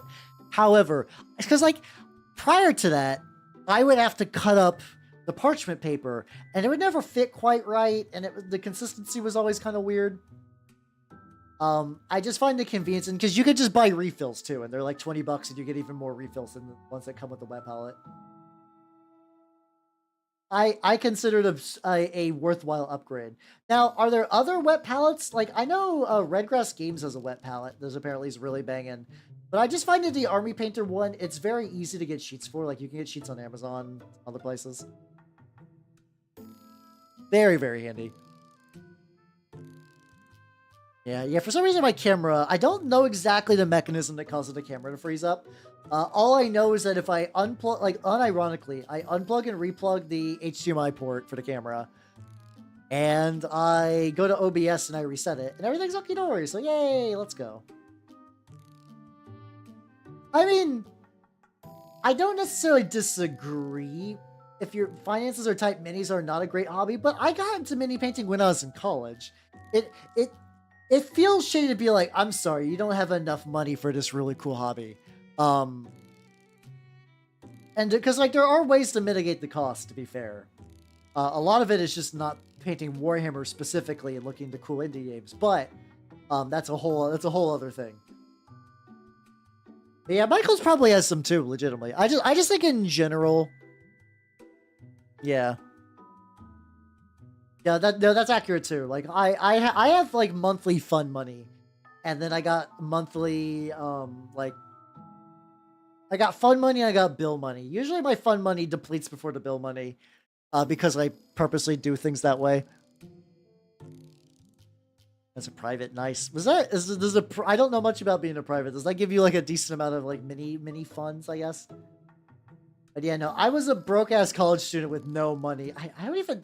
Legitimately, I don't know where I got the money to buy some of my minis. I didn't have a job at the time. Did I just get like a stipend? Where was I getting the cash? There was a very brief period where I was selling plasma, which, considering my biology that I know about now, what the fuck were people getting? What the fuck were people getting out of me? That's how you doing, Scissorman Dan. How you doing? Welcome. How you doing? I'm currently working on some Swill dudes. Don't get a lot of money. Ah, gotcha. I do got green blood. That's why my tongue is all like green, like the interior of my mouth. Well, blood is a bit generous. I got green goo. How you doing? How you doing, V-Architect? Welcome. How you doing? Working on some Swill minis. I think the gray has kind of like dried up a little bit on my palette, which means I'll probably re-hit this corner. Oh no, it's still wet. It's still incredibly drippy. How you doing? Working on Swill, and it is going reasonably well. I'm very much in the I am doing very, very early base coast thing. I mean, that's the kind of dumb shit you do in college. The funny thing is I eventually had to stop because this is a very funny cycle too. So one day, I don't know if I just ran there or I just got like a little too well, it's not excited, but like I don't know, stressful day. But my resting blood pressure was too high, and they're like, "I'm sorry, sir, you can't do that today." Like, oh, and then I went home and I was like, "I'll try again later. Like I'll try tomorrow." And the funny thing though is at that point, when I went the next day, even though I tried like rationally, I'm like, gotta calm down, but like I had a residual, not like panic, but like wanting to not have too high of a blood pressure for that caused me to have too much, and I could just never sell plasma again. I got stuck in a real vicious cycle where every time I'd show up, my heart would pump, my heartbeat would raise because I was like, I don't want to fail the test. And like, even it's one of those things that like you could be like, well, just calm down, buddy. It's like it's like that's easy enough to think rationally, but it doesn't work like that. Let's see, it's agree in biochemistry. Woo! Fuck yeah, let's go. Yeah, get you that real nice job so you can afford all the nice Imperial Guard stuff. Oh yeah, get you some. The Uprising of Laos seems really. I've tried it a little bit. It's kind of. I like the idea. I've gone some games where effectively I get 0 new rabble and it kind of blows. Also, how you doing, Lastro? Welcome. And, good performance. So thank you. I'm doing like a little bow. Just take my word for it. Blood donation people would always park in their parking lot, stopping people. Oh. Stop you from using cells during a pre-release. Oh god, yeah, you're like, I need more magic cards. There we go. I can see that. Honestly, I could see that. I could see that happening in certain places. Oh yeah, probably yeah, because like it was a good source of money, but yeah, I could see if you're like, I'll die if I do that. Yeah, I could definitely don't do that. Build big tanks are good. Oh shit. So I need to show you guys this.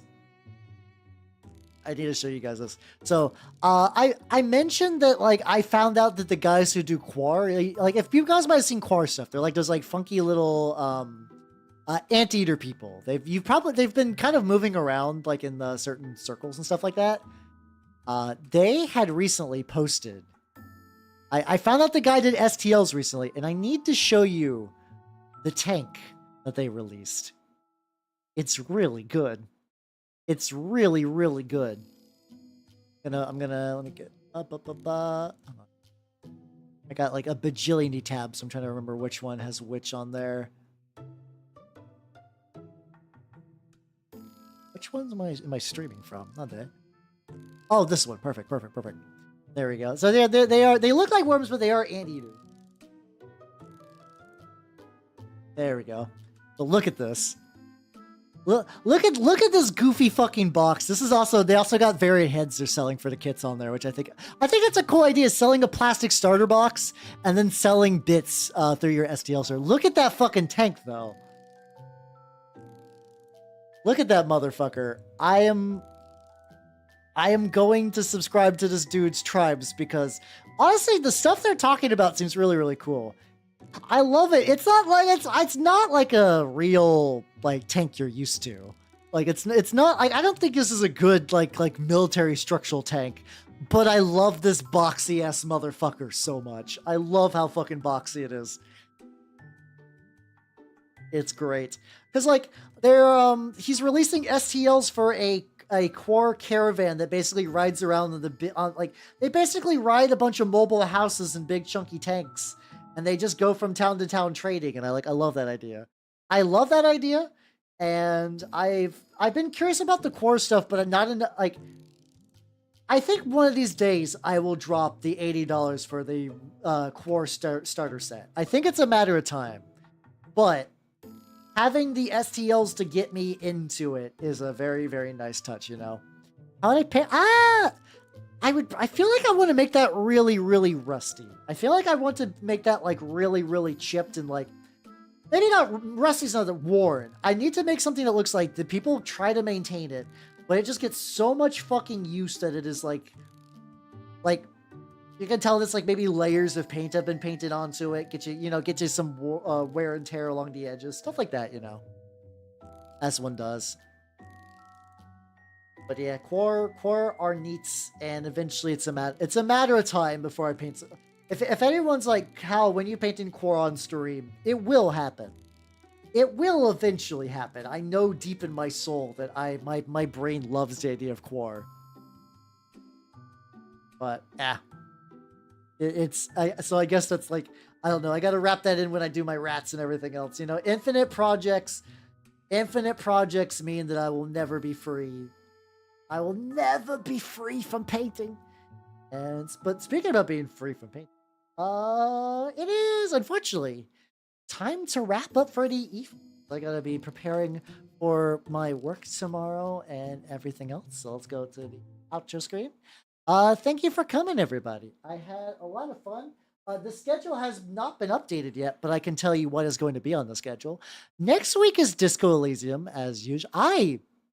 I legitimately don't know how much Disco Elysium is. Like for minimal spoilers, I have been told that like, hey, I think I know who the killer is. And the question is finding the killer. I need to find the killer first. So like it could in next stream. I don't know. After that Wednesday's long mini paint, I don't know what I'm going to be mini painting per se at this point. Maybe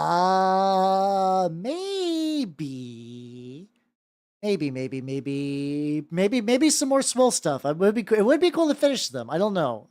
Thursday for movie night. I've been giving a shipping order for the rats. They're still coming. They're coming in. Discord on Thursday. Hey, everybody. Did you know that there's an Ewok movie? There was. We watched it this Thursday. However, did you know that there's a second Ewok movie? That's what we're watching. This Thursday. Let's go. Saturday, Saturday will be set for rats. Ideally, if the rats come in. If not, I will probably paint something else on Saturday. And then on Sunday, more mini painting. Maybe I keep going with the swill. I don't know. Three things of painting. Ideally, one of them will be rats. One of them will be rats. And yeah. And with that, I'm going to cut all the YouTube people loose while I do the raid. Have yourselves... Is Buffer Brimley in it? Oh, shit. Nice. Well, have yourself a good night, everybody on the YouTube land. Bye-bye, YouTube people. Bye-bye. All right.